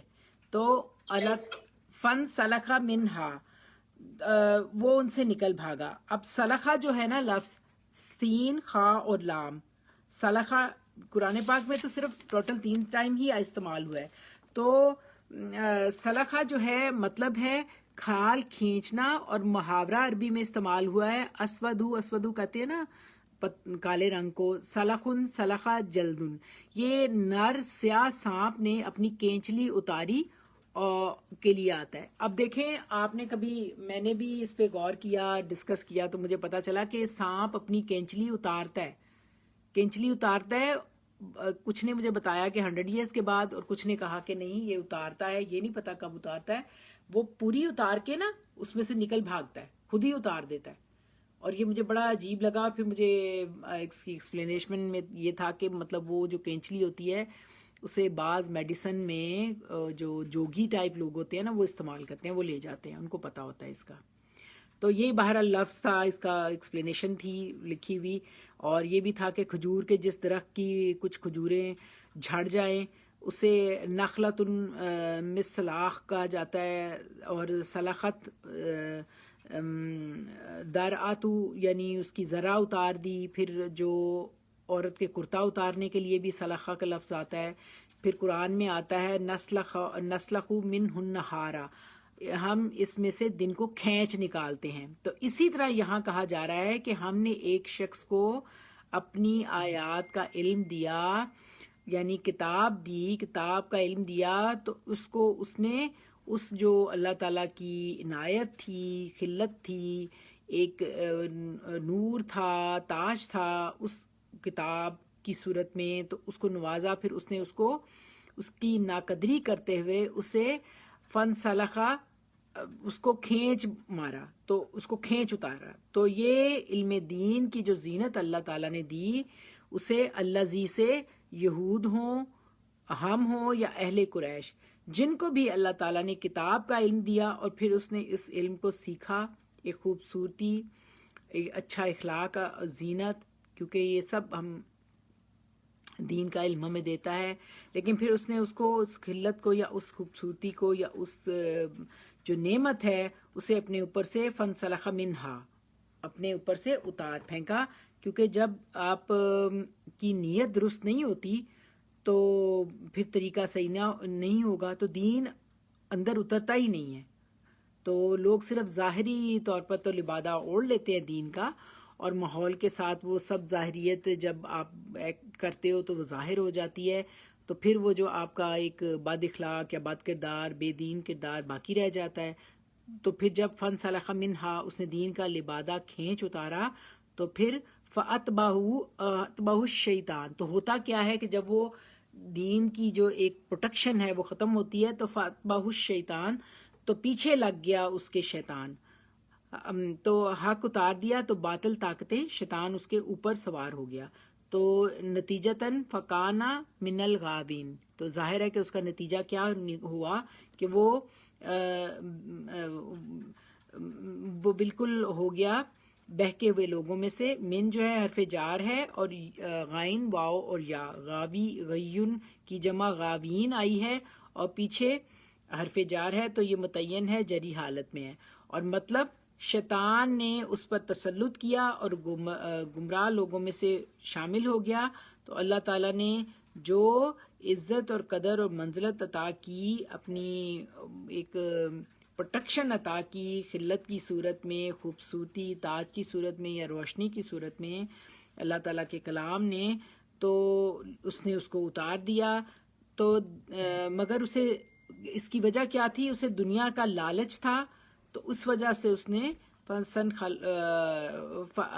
سلخہ، اس کو اتار دیا، اور شیطان پھر اس کے پیچھے لگ گیا. جیسے کہ سورۃ الزخرف میں آتا ہے، وَمَن يَعْشُ عَن ذِكْرِ الرَّحْمَنِ مَن يَعْشُ عَن ذِكْرِ الرَّحْمَنِ نُقَيِّضْ لَهُ الشَّيْطَانُ فَهُوَ لَهُ قَرِينٌ. اور یہ پلیز آپ جس نے بھی کھولا ہے مائک پلیز بند کر دیں، ایک دم سے شور آیا اور آواز جو انٹرپٹ ہو گئی ہے. یہ پلیز آپ مائک بند کر دیجئے.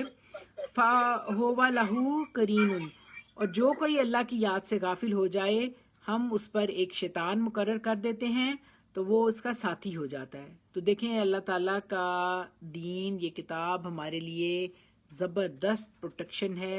جس طرح دیکھیں لباس ہے وہ انسان کو پروٹیکٹ کرتا ہے، سردی گرمی سے بچاتا ہے، اس کو خوبصورتی دیتا ہے، اسی طرح اللہ کا دین ہمیں شیطان کے وار سے محفوظ کر کے اخلاقی زیب و زینت دیتا ہے. اور جو ہم دعا کرتے ہیں ربنا آتنا فی الدنیا حسنۃ وفی الآخرۃ حسنۃ وقنا عذاب النار، وہ عطا کرتا ہے.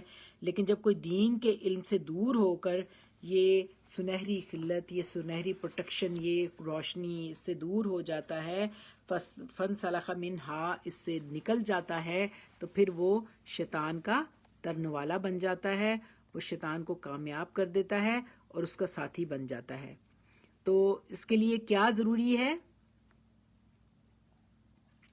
اس سے بچنے کے لیے ہاں جی، قرآن اور اللہ کے نزدیک ہوا جائے، اللہ کی تعلیمات پر جتنا عمل کیا بھی جائے. بالکل جو اللہ تعالیٰ نے آیات بھیجی ہیں، جن کو انہوں نے فن سلخ منہا کر دیا، ان کو اتار پھینکا، ان کو رسپیکٹ نہیں دی، اگر اور اس کے بعد وہ بہک گئے. اور پھر ہم جانتے ہیں کہ اللہ تعالیٰ نے سب سے زیادہ پنش انہی کو کیا تھا، یہود کو، اور اس کی وجہ ان کی اپنی حرکتیں تھیں.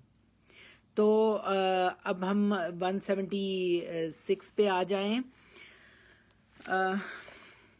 وَلَوْ شِئْنَا لَرَفَعْنَاهُ بِهَا وَلَكِنَّهُ أَخْلَدَ إِلَى الْأَرْضِ وَاتَّبَعَ هَوَاهُ فَمَثَلُهُ كَمَثَلِ الْكَلْبِ إِنْ تَحْمِلْ عَلَيْهِ يَلْهَثْ أَوْ تَتْرُكْهُ يَلْهَثْ ذَلِكَ مَثَلُ الْقَوْمِ الَّذِينَ كَذَّبُوا بِآيَاتِنَا فَاقْصُصِ الْقَصَصَ لَعَلَّهُمْ يَتَفَكَّرُونَ. تو حرف عطف ہے اگر ہم چاہتے. نا کی ضمیر متصل ہے. اللہ سبحانہ و تعالیٰ کہہ رہے ہیں کہ ہم چاہتے لو کے جواب میں جو آتا ہے اس کے جواب میں لام آتا ہے، اس لیے یہاں ہے لرفعنہ، اس کو ہم رفت بلندی دیتے. ہو کی ضمیر کس طرف جا رہی ہے؟ جس نے غور کیا ہوگا صرف وہ سمجھ سکے گا. وہ لوگ جو مطلب اللہ کے احکامات کو مانیں گے یا نہیں سنتے ہیں، جو سنتے نہیں بدی اس آدمی کی طرف ہاں وہ شخص ویری گڈ. ہاں اللہ زی کی طرف جا رہی ہے. یا بنی آدم کہہ لیں. نہیں نہیں نہیں نہیں نہیں نہیں نہیں نہیں نہیں بنی پہنچتا ہے. نہیں نہیں نہیں نہیں نہیں یہ اللہ زی کی طرف جا رہی ہے. اس جو نہیں بدی یہ جو ذکر جس کا چاہ رہا ہے نا اس کے بعد اس کی طرف جا ہاں رہی ہے. اللہ تعالیٰ کہہ رہے ہیں کہ اس کو میں بلندی دیتا اس کلام کی وجہ سے، کیونکہ پیچھے بات آ رہی ہے نا فن سلخ منہا، یعنی اس نے تو اتار پھینکا. لیکن اللہ تعالیٰ کہہ رہے ہیں کہ اس نے تو اتار پھینکا. ہمارا مقصد یہ تھا کہ اگر وہ صحیح راہ پہ چلتا تو ہم اس کو اللہ زی کی طرف جا رہا ہے ہو کی ضمیر کہ اس کو رفت دیتے. جیسے اللہ تعالیٰ کہہ رہے ہیں نا وَلَوْ شَاءْنَا لَرَفَعْنَاهُ بِهَا. بِهَا کس طرف جا رہا ہے؟ آیت کی طرف. ویری گڈ، آیت کی طرف. شاباش. دیکھیں یہ ہے کہ آپ کو پتا ہو. میں نے یہ ضمائر اسی لیے بھیجے تھے کہ آپ کو پتا ہو کہ پیچھے اور آگے کس سے بات ہو رہی ہے. یہ بات ہو رہی ہے، اگر آپ کو بات ہی نہیں پتا ہوگی تو ظاہر ہے آپ تک میسج تو نہیں پہنچے گا نا کس میں کیا بات ہو رہی ہے. تو اللہ تعالیٰ نے کہا ہے کہ اگر اللہ تعالیٰ کا مقصد تو اللہ تعالیٰ کا یہ تھا نا کہ نبیوں کو بھیجنا، اس کتاب کو بھیجنا کہ وہ اس سے فائدہ لیں اور اس سے اس روشنی کو پھیلائیں. لیکن اور دیکھیں اللہ تعالیٰ کہہ بھی رہے ہیں وَلَوْ شَاءْنَا لَرَفَعْنَاهُ، اس کے ذریعے اللہ تعالیٰ اس کتاب کے ذریعے اس کلام کے ذریعے ان کو بلندی دیتا. اللہ تعالیٰ کا تو مقصد یہ تھا.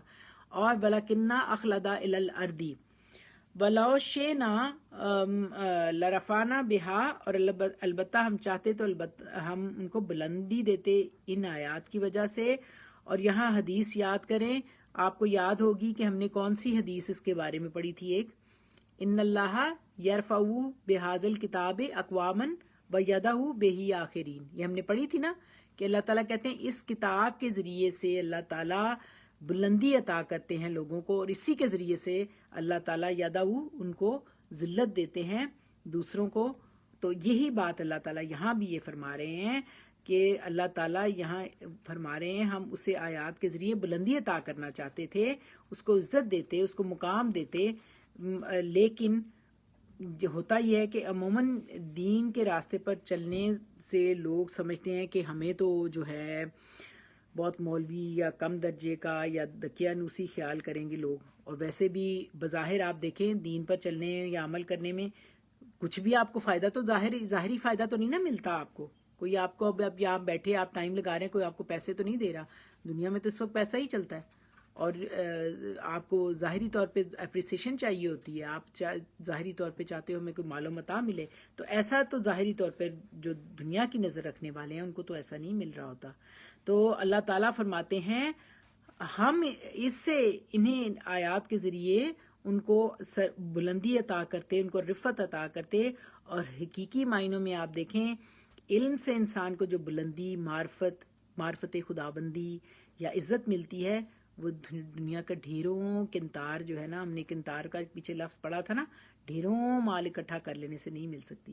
کیونکہ انسان دنیا کی ہر چیز پیسے سے خرید سکتا ہے، لیکن جو وقت اللہ تعالیٰ کی راہ پر چلنے اور علم سیکھنے اور محنت کرنے سے اور جان مارنے سے، خون جگر پینے سے، اس سے اللہ تعالیٰ اس سے عطا کرتا ہے.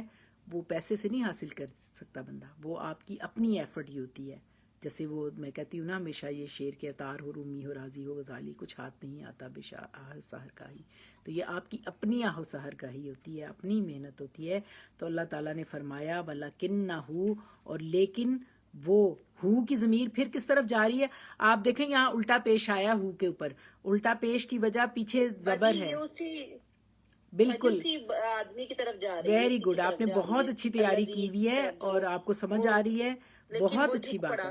ہاں لیکن وہ جھک گیا، اخلادہ جھک گیا، چپک گیا الارضی، زمین کے ساتھ. زمین کی طرف. یعنی وہ لالچ اس کی اس سے ظاہر کی جا رہی ہے کہ اخلادہ کا لفظ جو ہے خے لام اور دال سے ہے، اور قرآن میں یہ 87 ٹائم آئے گا، لہٰذا یہ بڑا اہم لفظ ہے. خلد ہمیشہ رہنا، اور اس کے معنی ہوتا ہے کہ کسی جگہ کو لازم پکڑنا، جیسے جنت الخلد ہے جس میں ہمیشہ رہیں گے، جیسے قرآن پاک میں کئی بار آتا ہے ہم فیہا خالدون، وہ اس میں ہمیشہ رہیں گے. تو یہاں اخلادہ الارضی کے معنی کسی شے یا زمین کی طرف اس طرح سے جھک جائے اور مائل ہو جائے کہ بس آدمی اسی کا ہو کر رہ جائے. اور وہ یہ وہی بات ہے جو ابھی ہم نے آیت 169 میں بھی پڑھی، آرادہ حاضل ادنا، دنیا کا ادنا مال جو ہے، ادنی متاع جو ہے، ظاہری چمک دمک ہے، وہ زمین سے اس کی چپٹ کے رہ گیا دنیا کی محبت میں اور دنیا کے مال و دولت میں، اس سب کی محبت میں اسے اپنی طرف اس طرح کھینچ لیا کہ وہ ان کی طرف مائل ہو گیا.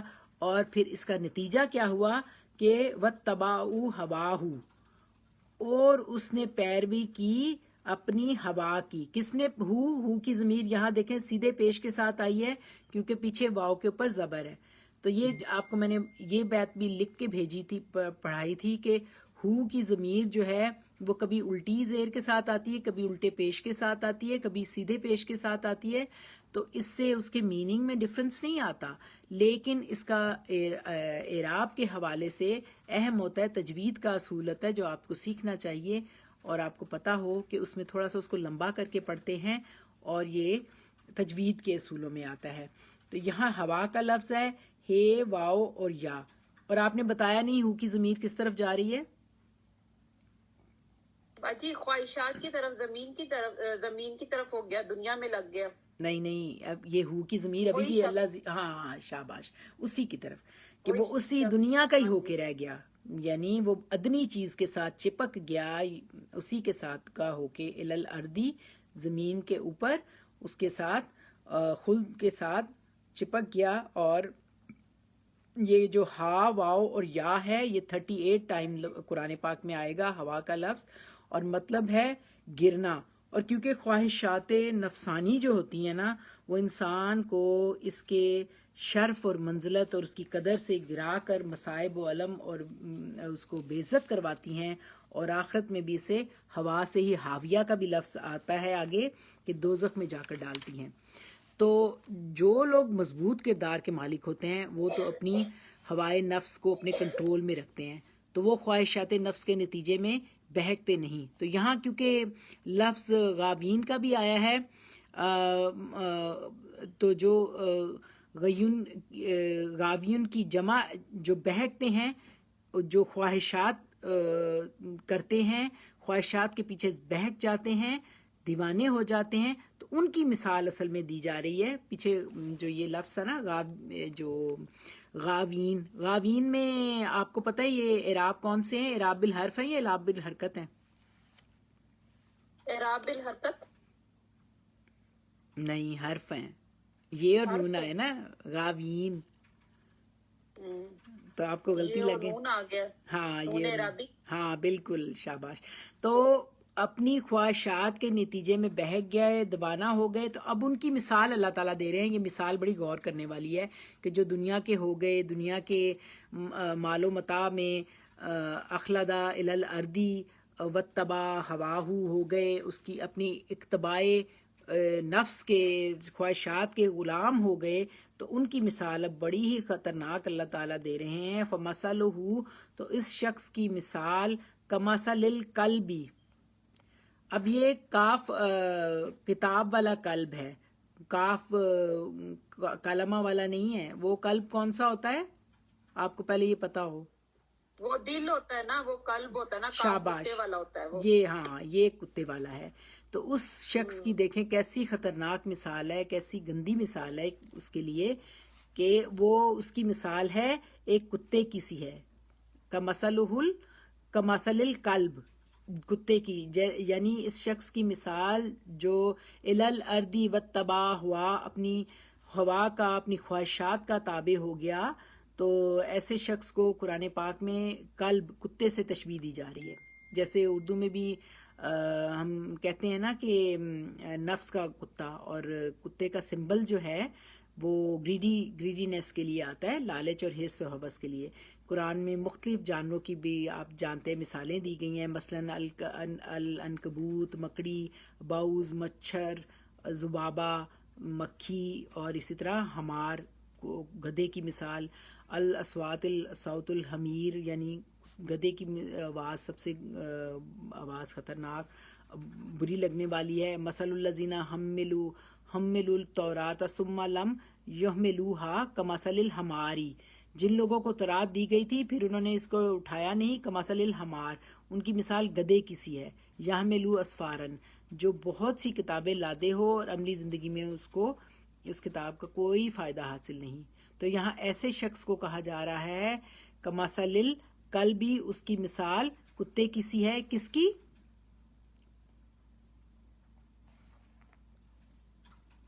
اس شخص کی جو آیتوں کو جھٹلاتا ہے، جس کو اللہ تعالیٰ نے کتاب کا علم دیا اور اس نے پھر اس کی قدر نہیں کی. تو ان تحمل علیہ، اگر تو اس پر بوجھ لا دے یا حملہ کرے، دونوں معنی میں تحملو کا لفظ ہے کہ اگر اس کے اوپر بوجھ ڈالے، حمل ہوتا ہے نا بوجھ، تو یا پھر اس کو جو ہے وہ اس کے اوپر حملہ کرے، یعنی اسے دھتکارے یا چمکارے، پیار کرے، دونوں صورت میں وہ کیا کرے. یلحس کا لفظ ہے زبان باہر نکالے، اور یہ کتے کی گریڈ کے لیے آتا ہے کہ کتے کی لالچ اس کی زبان لٹکانے سے ظاہر ہوتی ہے. اور آپ غور کریں، کتا جو ہے نا وہ کبھی سیدھا نہیں چلتا، بلکہ ہمیشہ زمین پر گردن جھکائے، سونگتا ہوا ادھر ادھر، پاک ناپاک ہر چیز کو ناک سے سونگتا ہوا، جائزہ لیتا ہوا کہ شاید کچھ کھانے کو مل جائے. تو ویسے بھی ہم کہتے ہیں کہ کچھ زبان للچا رہی ہے، ٹپک رہی ہے رال، تو یہ شاید اسی سے ہے، اسی قلب کی مثال سے ہے. اور یلحس کا لفظ جو ہے لام، ہا اور سا سے ہے، اور اس کا مطلب ہوتا ہے شدت پیاس سے زبان کا باہر نکلنا. تو یلحس کا لفظ پیاس کی گرمی اور موت کی سختی کے لیے بھی بولا جاتا ہے، اور کیونکہ موت کی سختی کے وقت بھی انسان پیاسا ہوگا، تو اگر قلب کی مثال ہے تو اس پر حملہ کرے، یعنی جو کتا ہے اس پر حملہ کرے یا اس کو دھتکارے، تب بھی وہ زبان باہر نکالے. او یا تترکو ہو دھتکارنا، اس کو تا، را اور کاف ہے، ترک کرنا، چھوڑنا، اگنور کرنا، یا اس کو کتے کو دور کرے اسے. پھر بھی وہ گریڈی ڈاگ اپنی زبان جو ہے وہ نکالے رکھے. آپ جانتے ہیں کہ جو گریڈی ڈاگ کی سٹوری ہے نا، وہ اس میں کیا ہوا تھا، اس نے اپنے منہ میں اس کے ہڈی تھی، اور وہ اس کا اپنا شیڈو دیکھ رہا تھا اس میں دریا میں، اور اس کو لگا کہ ایک اور وہاں پہ کتا ہے، تو وہ اس کتے کے بھی ہڈی کو چھیننے کے چکر میں اس نے چھلانگ لگا دی کہ 2 ہڈیاں ہو جائیں، تو وہ اپنی جان سے ہاتھ دھو بیٹھا. تو یہ کتنی خوفناک مثال ہے کہ اسی طرح کی گریڈ اللہ تعالیٰ نے کہی ہے کہ ایسی ہی گریڈی ڈاگ کی مثال ہے ایسے انسان کی، کہ جو اللہ کی آیات کا ناشکری کرتا ہے. کیونکہ آپ کو پتہ ہے یہ رزق ہے، ایک روحانی رزق ہے جس کو ہم لیتے ہیں، جو اللہ تعالیٰ نے ہماری روح کو سکون دینے کے لیے دیا ہے. تو اس کی جو ہے، جو اس کی ناشکری کرتا ہے، اس کی مثال اللہ تعالیٰ نے بتائی ہے. اور ذالے کا یہ اس میں اشارہ ہے، اور اس اشارہ کس طرف ہے؟ اس مثال کی طرف ہے، اس کتے کی طرف ہے، کہ مثل القومی، اس قوم کی مثال ہے اس کتے کی طرح، اللہ زینہ، جنہوں نے کذبوا بآیاتنا، جنہوں نے ہماری آیات کو جھٹلایا. اب یہاں آیات جھٹلانے سے کیا مراد ہے؟ کہ ان کو عمل نہ کرنا، بالکل اس کو عمل نہ کرنا، ان کو فراموش کر دینا، ان کو سننا نہ. اور پھر اسی لیے اللہ تعالیٰ نے یہ ساری بات کہی ہے کہ فقصص پس بیان کریں القصصہ تو اس قصے کو بیان کرو اے محمد، جہاں بطلو سے بات شروع ہوئی تھی نا، ان کے تلاوت کر کے ان کو بتاؤ. اسی طرح اللہ تعالیٰ کہہ رہے ہیں یہ قصہ بھی ان کو بیان کرو. والا اللہ ہم، تاکہ ہم کون ہیں. اب یہاں عظما تم وہ بات کہو جو تم کہہ رہے تھے کہ ہم کا جو ہے نا، اس میں ہم بھی ہیں اور جو بھی اہل کتاب ہیں، جو بھی اس کتاب کو سن رہے ہیں. سم میں اس وقت سب آ سکتے ہیں کہ جو بھی جو یعنی ہم بھی نصیحت لینا. اللہ کی آیات کو جھٹلاتے ہیں اور اللہ کا انکار کرتے ہیں، شرک کرتے ہیں، اور اپنی دنیا میں اپنی جو زندگی ہے وہ اپنی مرضی سے گزارتے ہیں. نہیں اللہ تعالیٰ کہہ رہے ہیں کہ یہ مثال بتاؤ، یعنی یہ جو مثل الکلب جو اللہ تعالیٰ نے کہہ رہے ہیں، کتے کی جو مثال دی ہوئی ہے، ہاں یہ ان کو بتاؤ. یہ ہم سب کے لیے ہے. دیکھیں ہم سب کے لیے ہم کی ضمیر میں سبھی آ جاتے ہیں. ویسے تو ڈائریکٹ بنی اسرائیلی ہیں، وہ اسماعیلی ہیں، قریشی ہیں، کیونکہ وہاں پہ قرآن نازل ہو رہا تھا، مکی سورہ ہے. لیکن یہ مثال اللہ تعالیٰ نے کہا ہے کہ یہ سب کو سنا دو، بتا دو، تاکہ وہ اس کو سن لیں، تاکہ وہ اس سے سننے کے بعد یتفکرون، تاکہ وہ سمجھیں، غور کریں، فکر کریں. تو یہ یہود کی تمثیل، جیسا کہ آپ جانتے ہیں مکی سورہ ہے. اہل قریش کو یہ قصہ سنانے کا مقصد اس سے قریش کو اس نعمت کی قدر کرنے کے لیے ابھارنا ہے، جو اللہ تعالیٰ کی طرف سے جو آخری شریعت کی شکل میں ان کو مل رہی تھی، لیکن وہ اس کی قدر کرنے کی بجائے اس سے بدک رہے تھے، اس سے بھاگ رہے تھے. تو نبی صلی اللہ علیہ وآلہ وسلم کو ہدایت ہوئی کہ ان کو آیات الہی کی تکذیب کرنے والی قوم کا حال سنا دو، کہ جن کو اللہ تعالیٰ نے اپنی آیات سے نوازا اور ان کو ان آیات کے ذریعے زمین و آسمان دونوں کی سرفرازیاں عطا کرنا چاہیے، ان کو دینی چاہیے، لیکن انہوں نے اس کی قدر نہیں کی، ان کو اپنایا نہیں اپنی زندگی میں، ان سے رہنمائی حاصل نہیں کی، اس کی بے قدری کی، اپنی خواہشات نفس کے غلام بن کے رہ گئے. تو ان کا حال وہی ہوگا جو یہود کا ہوا. اور سب سے برا حال یہود کا کب ہوا تھا؟ ابھی ہم نے جو پڑھا،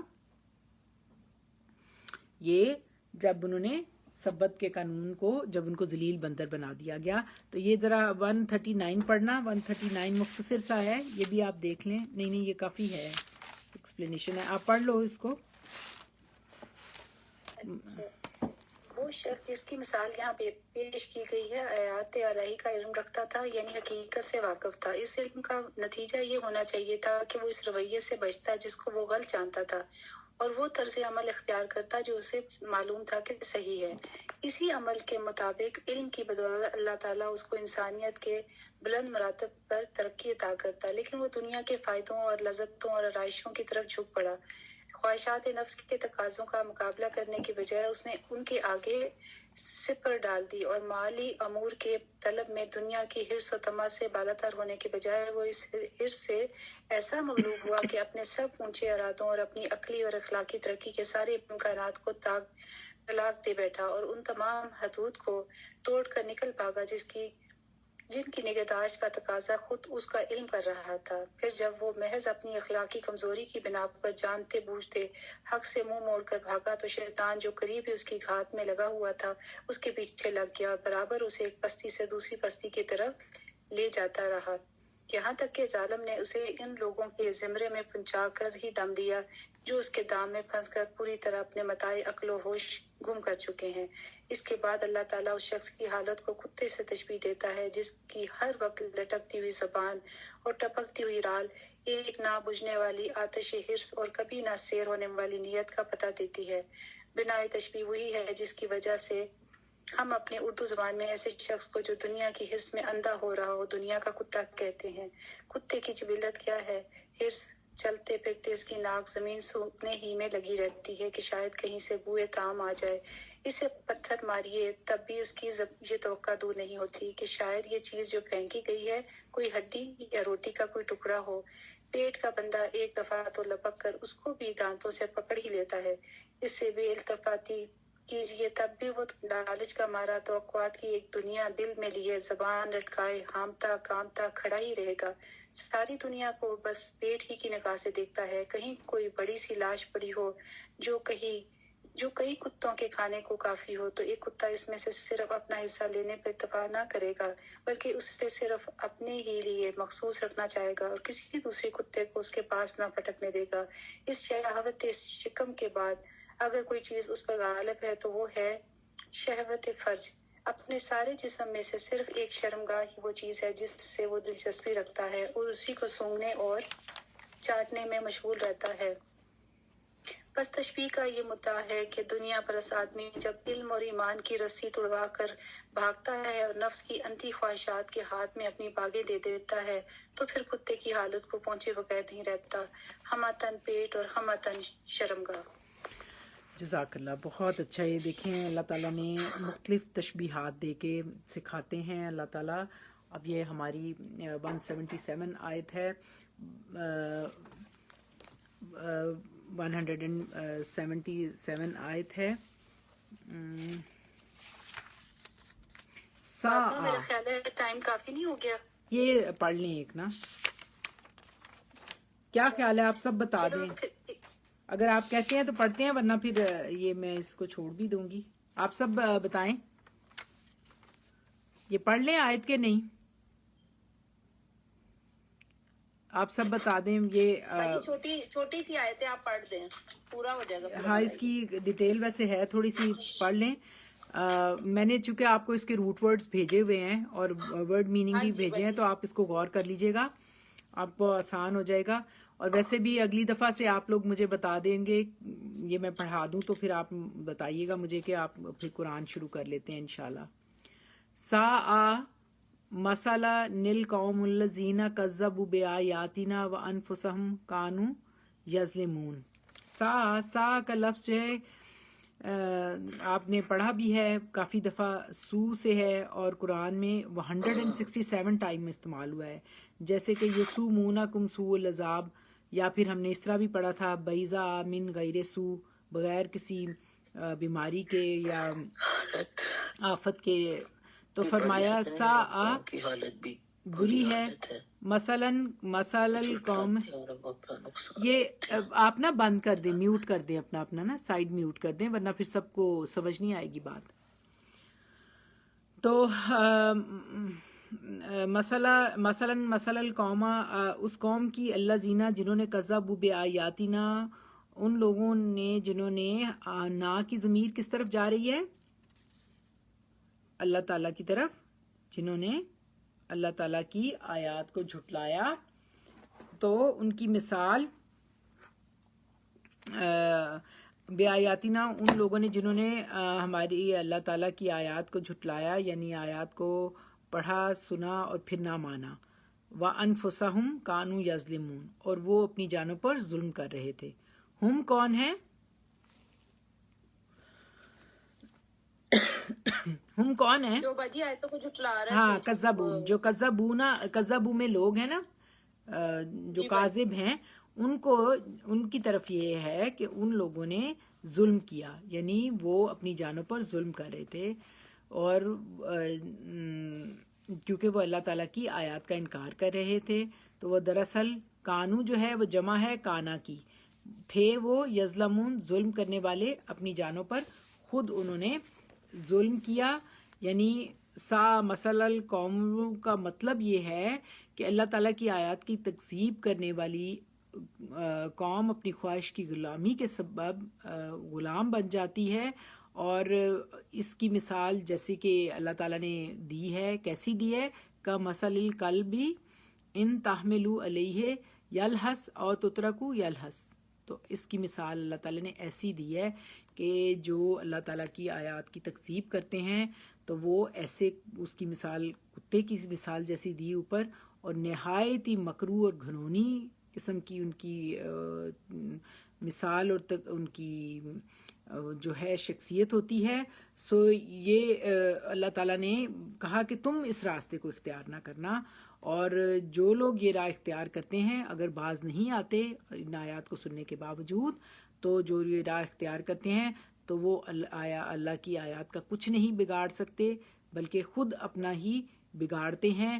وہ ان آیات کی ناقدری کر کے اپنے ہاتھوں اپنے عزت کے تاج کی بجائے اپنے آپ کو سنہری خلت اور روشنی کی بجائے ذلت کا طوق خود اپنے لیے اختیار کرتے ہیں. اقول قولی ھذا واستغفر اللہ لی ولکم ولسائر المسلمین. اللہ تعالیٰ کا احسان جس نے ہمیں توفیق عطا کی، اور جیسا کہ میں نے آپ کو کہا تھا کہ انشاءاللہ اب ہم نے اس دفعہ جو ہے وہ رحمتوں والا مہینہ آنے والا ہے اور آپ لوگ سب نے ساتھ دینا ہے. جی جی السلام علیکم. فاطمہ، ایک چھوٹی سی میری گزارش تھی کہ اب ہم یہ سورہ اعراف کے آخر میں ہے، صرف تقریباً 30-32 آیتیں باقی رہ گئی ہیں. جی جی اگر ہم اپنی قرآن کی کلاس ہم جلدی قرآن شروع کر رہے ہیں تو ہم جو قرآن کی کلاس ہے وہ اسی طرح چلنے دیں جب تک کہ سورہ اعراف مکمل نہ ہو جائے. وہ اب اتنی ایک اس میں فلو میں ہم جا رہے ہیں، اس کو پڑھ رہے ہیں، پھر جب وہ 1.5 مہینے کا گیپ آ جاتا ہے تو وہ بندہ اس سے جیسے وہ ہو جاتا ہے کہ پھر سے وہ آپ اس روانی میں نہیں رہتے. اچھا تو یہ میری ایک سجیشن ہے، اگر آپ اس کو دیکھ لیں کہ جمعرات کو ہم ایسے ہی کلاس کرتے رہیں، باقی پورا ہفتہ ہم قرآن پڑھیں. صرف یہ ہے کہ سورہ اعراف ختم ہو جائے، اس کے بعد پھر وہی کر لیں بے شک. جی جزاک اللہ. آپ نے آپ کی بالکل صحیح ہے آپ کی. باقی سب بھی بتا دیں، آپ سب بھی کچھ تھوڑی سی رائے دے دیں، کیونکہ اب دیکھیں یہ ہے نا، یا ایھا الذین آمنوا کتب علیکم الصیام کما کتب علی الذین من قبلکم لعلکم تتقون. یہ تقوی کے لیے اب ہم کوشش کر رہے ہیں اور سیام ماہ سیام آ رہا ہے، تو آپ سب سجیشن دے. دیکھیں مجھے اچھا لگا ہے کہ افنان جی نے ایک رائے دی ہے کہ ہم لوگ اس کو تھرسڈے والی کلاس کو انٹل کہ ہم لوگ اس کو سورۃ الاعراف کو ختم نہ کر لیں تو ہم اس کو کنٹینیو رکھیں. لیکن ایک آپ لوگ بھی سجیشن دیں، پھر میں بھی غور کروں گی کیا ہو سکتا ہے. السلام علیکم. ہاں ہم جی نا تھرسڈے والی تھراپی ایسے ہی پڑھا کریں گے، سورۃ الاعراف ہی پڑھیں گے، اور باقی آگے دن جو ہوں گے وہ ہم قرآن پاک پڑھ لیا کریں گے جو اس پارہ ہمارا ہوگا. ٹھیک ہے باجی، جس طرح کہہ رہی ہے نا وہ صحیح ہے. اچھا پھر ایسے ہے کہ ہم نا جو میں نے آپ لوگوں کو جن کے پاس نہیں تھا قرآن ان کے پاس بھی اب سب کے پاس ہے، سب آپ اپنا قرآن رکھیے گا. اور یہ ہے افنان جی آپ نے بھی، اور ماشاءاللہ عظمیٰ بھی اچھا پڑھتی ہے، اور بھی جو کوئی پڑھنا چاہے شوق کرے تو وہ پڑھے. ہم لوگوں نے یہی کرنا ہے کہ چونکہ ہم پہلے شروع کر رہے ہیں، ہم شعبان کے مہینے سے شروع کر لیں گے. ہم لوگ جو آپ لوگ بتا دیں اگر آپ کہتے ہیں کہ جمعرات کو پڑھ کے تو جمعے سے باقاعدہ ہم شروع کر دیں قرآن پاک. اس میں یہ ہوگا کہ کم از کم ہم جو ہیں وہ 3 کوارٹرز پڑھ لیں گے. 1 کوارٹر اگر ہم سوا پارہ ایک پارہ کمپلیٹ پورا نہیں کریں گے تو اس سے تھوڑا سا کم بھی کر لیں. لیکن ہم کوشش کرتے ہیں کہ آپ لوگ عربی کانٹیکسٹ بھی اچھا پڑھتے ہیں. میں نے ابھی ایک حدیث نبی پاک کی پڑھی تھی، اس میں یہ تھا کہ نبی پاک بھی قرآن سنا کرتے تھے اور وہ اس کو خوش ہوتے تھے. تو مجھے اچھا لگتا ہے کہ ہم عربی جب ہم پہلے ہی شروع کرنے لگے تو عربی کانٹیکسٹ بھی آپ لوگ پڑھیں نا، ساتھ ساتھ ہم پڑھ سکتے ہیں انشاءاللہ. آپ کو یاد ہوگا افنان جی ہم پڑھتے رہے ہیں، اس کے ساتھ عربی کانٹیکسٹ کے ساتھ بھی پڑھتے رہے ہیں، تو ہم پڑھ لیں گے انشاءاللہ. آپ لوگ کوشش کریں گے. میرا مطلب صرف یہ ہے کہ ہم جو یہ اس وقت سورہ الاعراف کی جو ایک روانی ہم چل رہی ہے اس وقت، اگر ہم اس کو بیچ میں ڈسکنٹینیو کر کے تو باقی قرآن پڑھنا شروع کر دیں گے تو پھر وہ نا اس میں ایک تھوڑی سی ڈسرپشن سی آ جاتی ہے. میرا صرف یہ کہنے کا مطلب ہے کہ ہم سورہ اعراف کمپلیٹ کر لیں، اس کے بعد بے شک ہر روز ہی قرآن پڑھ لیں، لیکن سورہ اعراف ضرور کمپلیٹ کریں. ہاں ویسے ہمیں بہت عرصہ ہو گیا، لیکن پتہ ہے کیا، یقین کریں مجھے اتنا مزہ آتا ہے نا. آپ لوگ بھی بتائیں کہ بہت کچھ سیکھنے کو ملا ہے نا. ایسے لگتا ہے کہ ایک اللہ تعالیٰ نے ایک دنیا سامنے کھول دی. اسی لیے تو کہہ رہی ہوں، اسی لیے تو آپ سے کہہ رہی ہوں کہ جب ہم قرآن پاک شروع بھی جلدی کر رہے ہیں تو ہمارے پاس ٹائم ہے. ہم تھرسڈے کی کلاس کو اسی طرح چلنے دیں، باقی سارے دن جو ہے وہ قرآن پڑھتے رہیں. چلیں ٹھیک ہے، پھر یہ اس کو کمپلیٹ کر لیتے ہیں. اگلے ابھی ہمارے پاس تھرسڈے ہیں، 3-4 تھرسڈے آ جائیں گے تو ان میں ہم پھر اس کو پورا کر لیتے ہیں. اس کو نا اس کو میرے خیال چند آیات ہی رہ گئی ہیں، 10 5 آیات کر لیں تو 20 آیات ہوں گی جو ہم پوری کر لیں گے انشاءاللہ۔ چلیں اللہ تعالیٰ ہماری مدد کرے نا، انشاءاللہ تعالیٰ اسی طرح ہی کرتے ہیں۔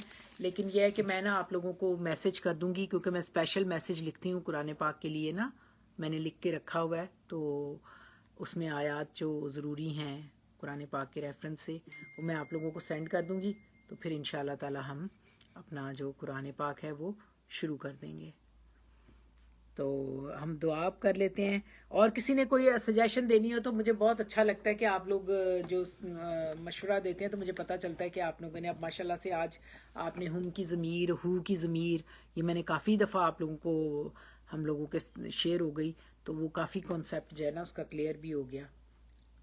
تو اللہ تعالیٰ اس میں خیر و برکت رکھے، اور انشاءاللہ اس کو اللہ تعالیٰ کی دعا کرتے ہوئے کہ اللہ تعالیٰ اس میں برکت دے اور ہمارے لیے آسانی کے سبب پیدا کرے۔ ایکسکیوز می فاطمہ، جی جی جی، اگر آپ جب قرآن سارا پڑھیں گے تو پوری عربی بھی ساتھ پڑھتے رہیں گے تو اس میں تو بہت زیادہ ٹائم نہیں لگ جائے گا؟ میرا خیال ہے میں نے پچھلے کوئی 7-8 سال تو ہو گئے ہیں میرا خیال اس طرح ہم پڑھ رہے ہیں، لیکن یہ ہے کہ اس میں جلدی شروع کرنے کا مقصد یہ ہے کہ عربی کانٹیکسٹ کو بھی پڑھا جائے، اور عربی پڑھنے کا جو ہے نا وہ ایک تو بے شمار اس کا اجر بھی ہے، اور پھر آپ دیکھیں کہ عربی پڑھنے کا مزہ ہی اور آتا ہے۔ قرآن کو پڑھیں تو اس کا بہت ہی اس کا ایک عجیب لذت ہوتی ہے۔ آپ لوگ بھی سچ میرے ساتھ پڑھ رہے ہوتے ہیں نا تو مجھے اتنا اچھا لگتا ہے نا، اور ماشاءاللہ کچھ لوگوں کی تو بہت ہی اچھی ہے تجوید، تو اس طرح آپ لوگ تجوید پہ بھی ذرا غور کیجیے گا۔ چلیں اب دعا کرتے ہیں۔ آپ خاور جی، آپ کے پاس اب قرآن پاک جو ہے نا یہ اسی میں سے جو میں نے آپ کو بھیجی ہیں نا، یہ جلدیں ہیں جو ان کے دوسری والی جلد یہ شروع کی ہوئی ہے ہم نے، اس میں آپ نکالا کریں اور آپ بھی ایکسپلینیشن کو پڑھ کے آیا کریں نا، تو آپ کو آسانی ہوگی۔ یہ جو عظما نے پڑھی ہے نا یہ اس میں ساری موجود ہے۔ آپ نے دیکھی تھی؟ جی آپ نے دیکھی تھی؟ آپ بھی کھول لیا کریں نا اس میں۔ نہیں، میں نے ابھی دیکھی نہیں، میں ابھی گھر نہیں ہوں نا۔ اچھا چلیں ٹھیک ہے، کوئی بات نہیں، آپ میری امی نکال۔ بیمار تھی نا تو میں امی کے گھر ہوں، میں نے تو ابھی اسپیشلی میں دعا نے کی تھی آپ کی امی کچھ کے نہیں لیے، دیکھا۔ آپ نے کہا تھا کہ امی کے لیے دعا کریں، تو آج ہم سب کے لیے دعا کرتے ہیں، اللہ تعالیٰ سب کے لیے خیر کریں۔ اعوذ باللہ من الشیطان الرجیم، بسم اللہ الرحمن الرحیم۔ یا رب لک الحمد کما ینبغی لجلال وجہک وعظیم سلطانک، یا رب لک الحمد کما ینبغی لجلال وجہک وعظیم سلطانک، سبحان اللہ وبحمدہ، سبحان اللہ وبحمدہ، سبحان اللہ عرش العظیم۔ یا اللہ، یا رحمان و یا رحیم پروردگار، جو بھی کلام پاک آپ نے ہمیں پڑھنے کی توفیق عطا کی، اے مالک کل، اس میں جو بھی پڑھنے میں ہم سے کوتاہیاں ہوئیں، غلطیاں ہوئیں، آپ اپنی رحمت کے طفیل ہم استغفار کرتے ہیں، ہمیں معاف کر دیجیے گا اے اللہ۔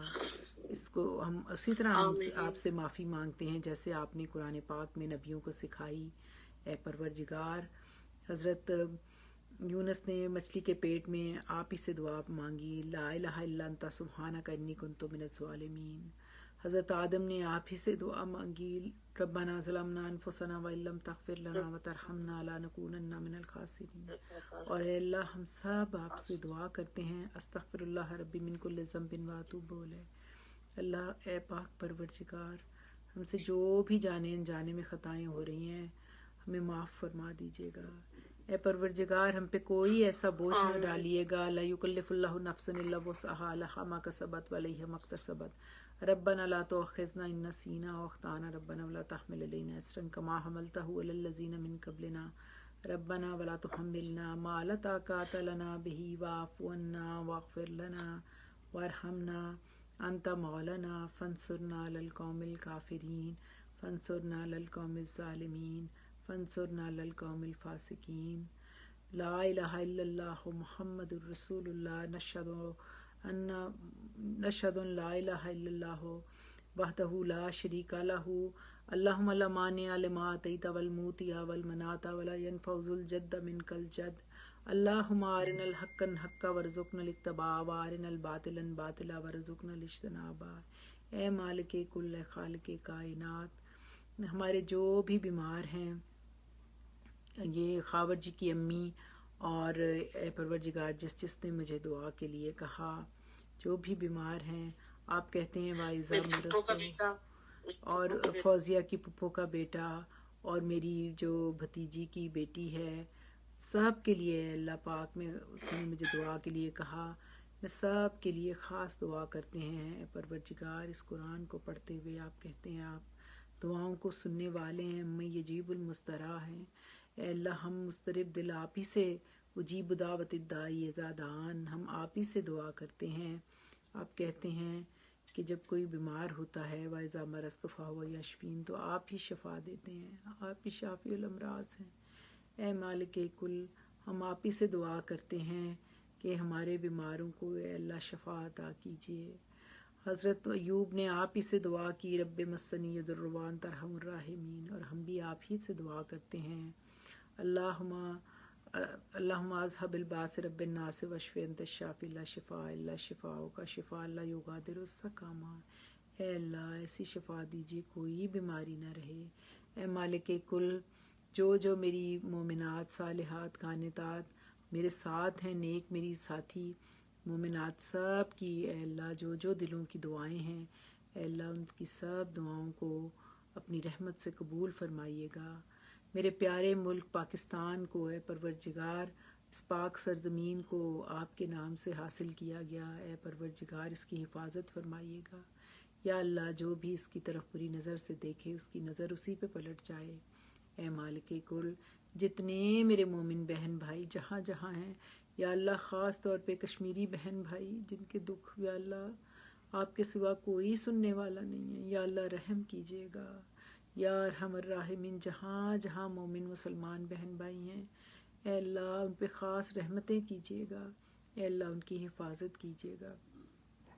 یا اللہ ان کی مشکلوں کو دور فرما دیجیے گا۔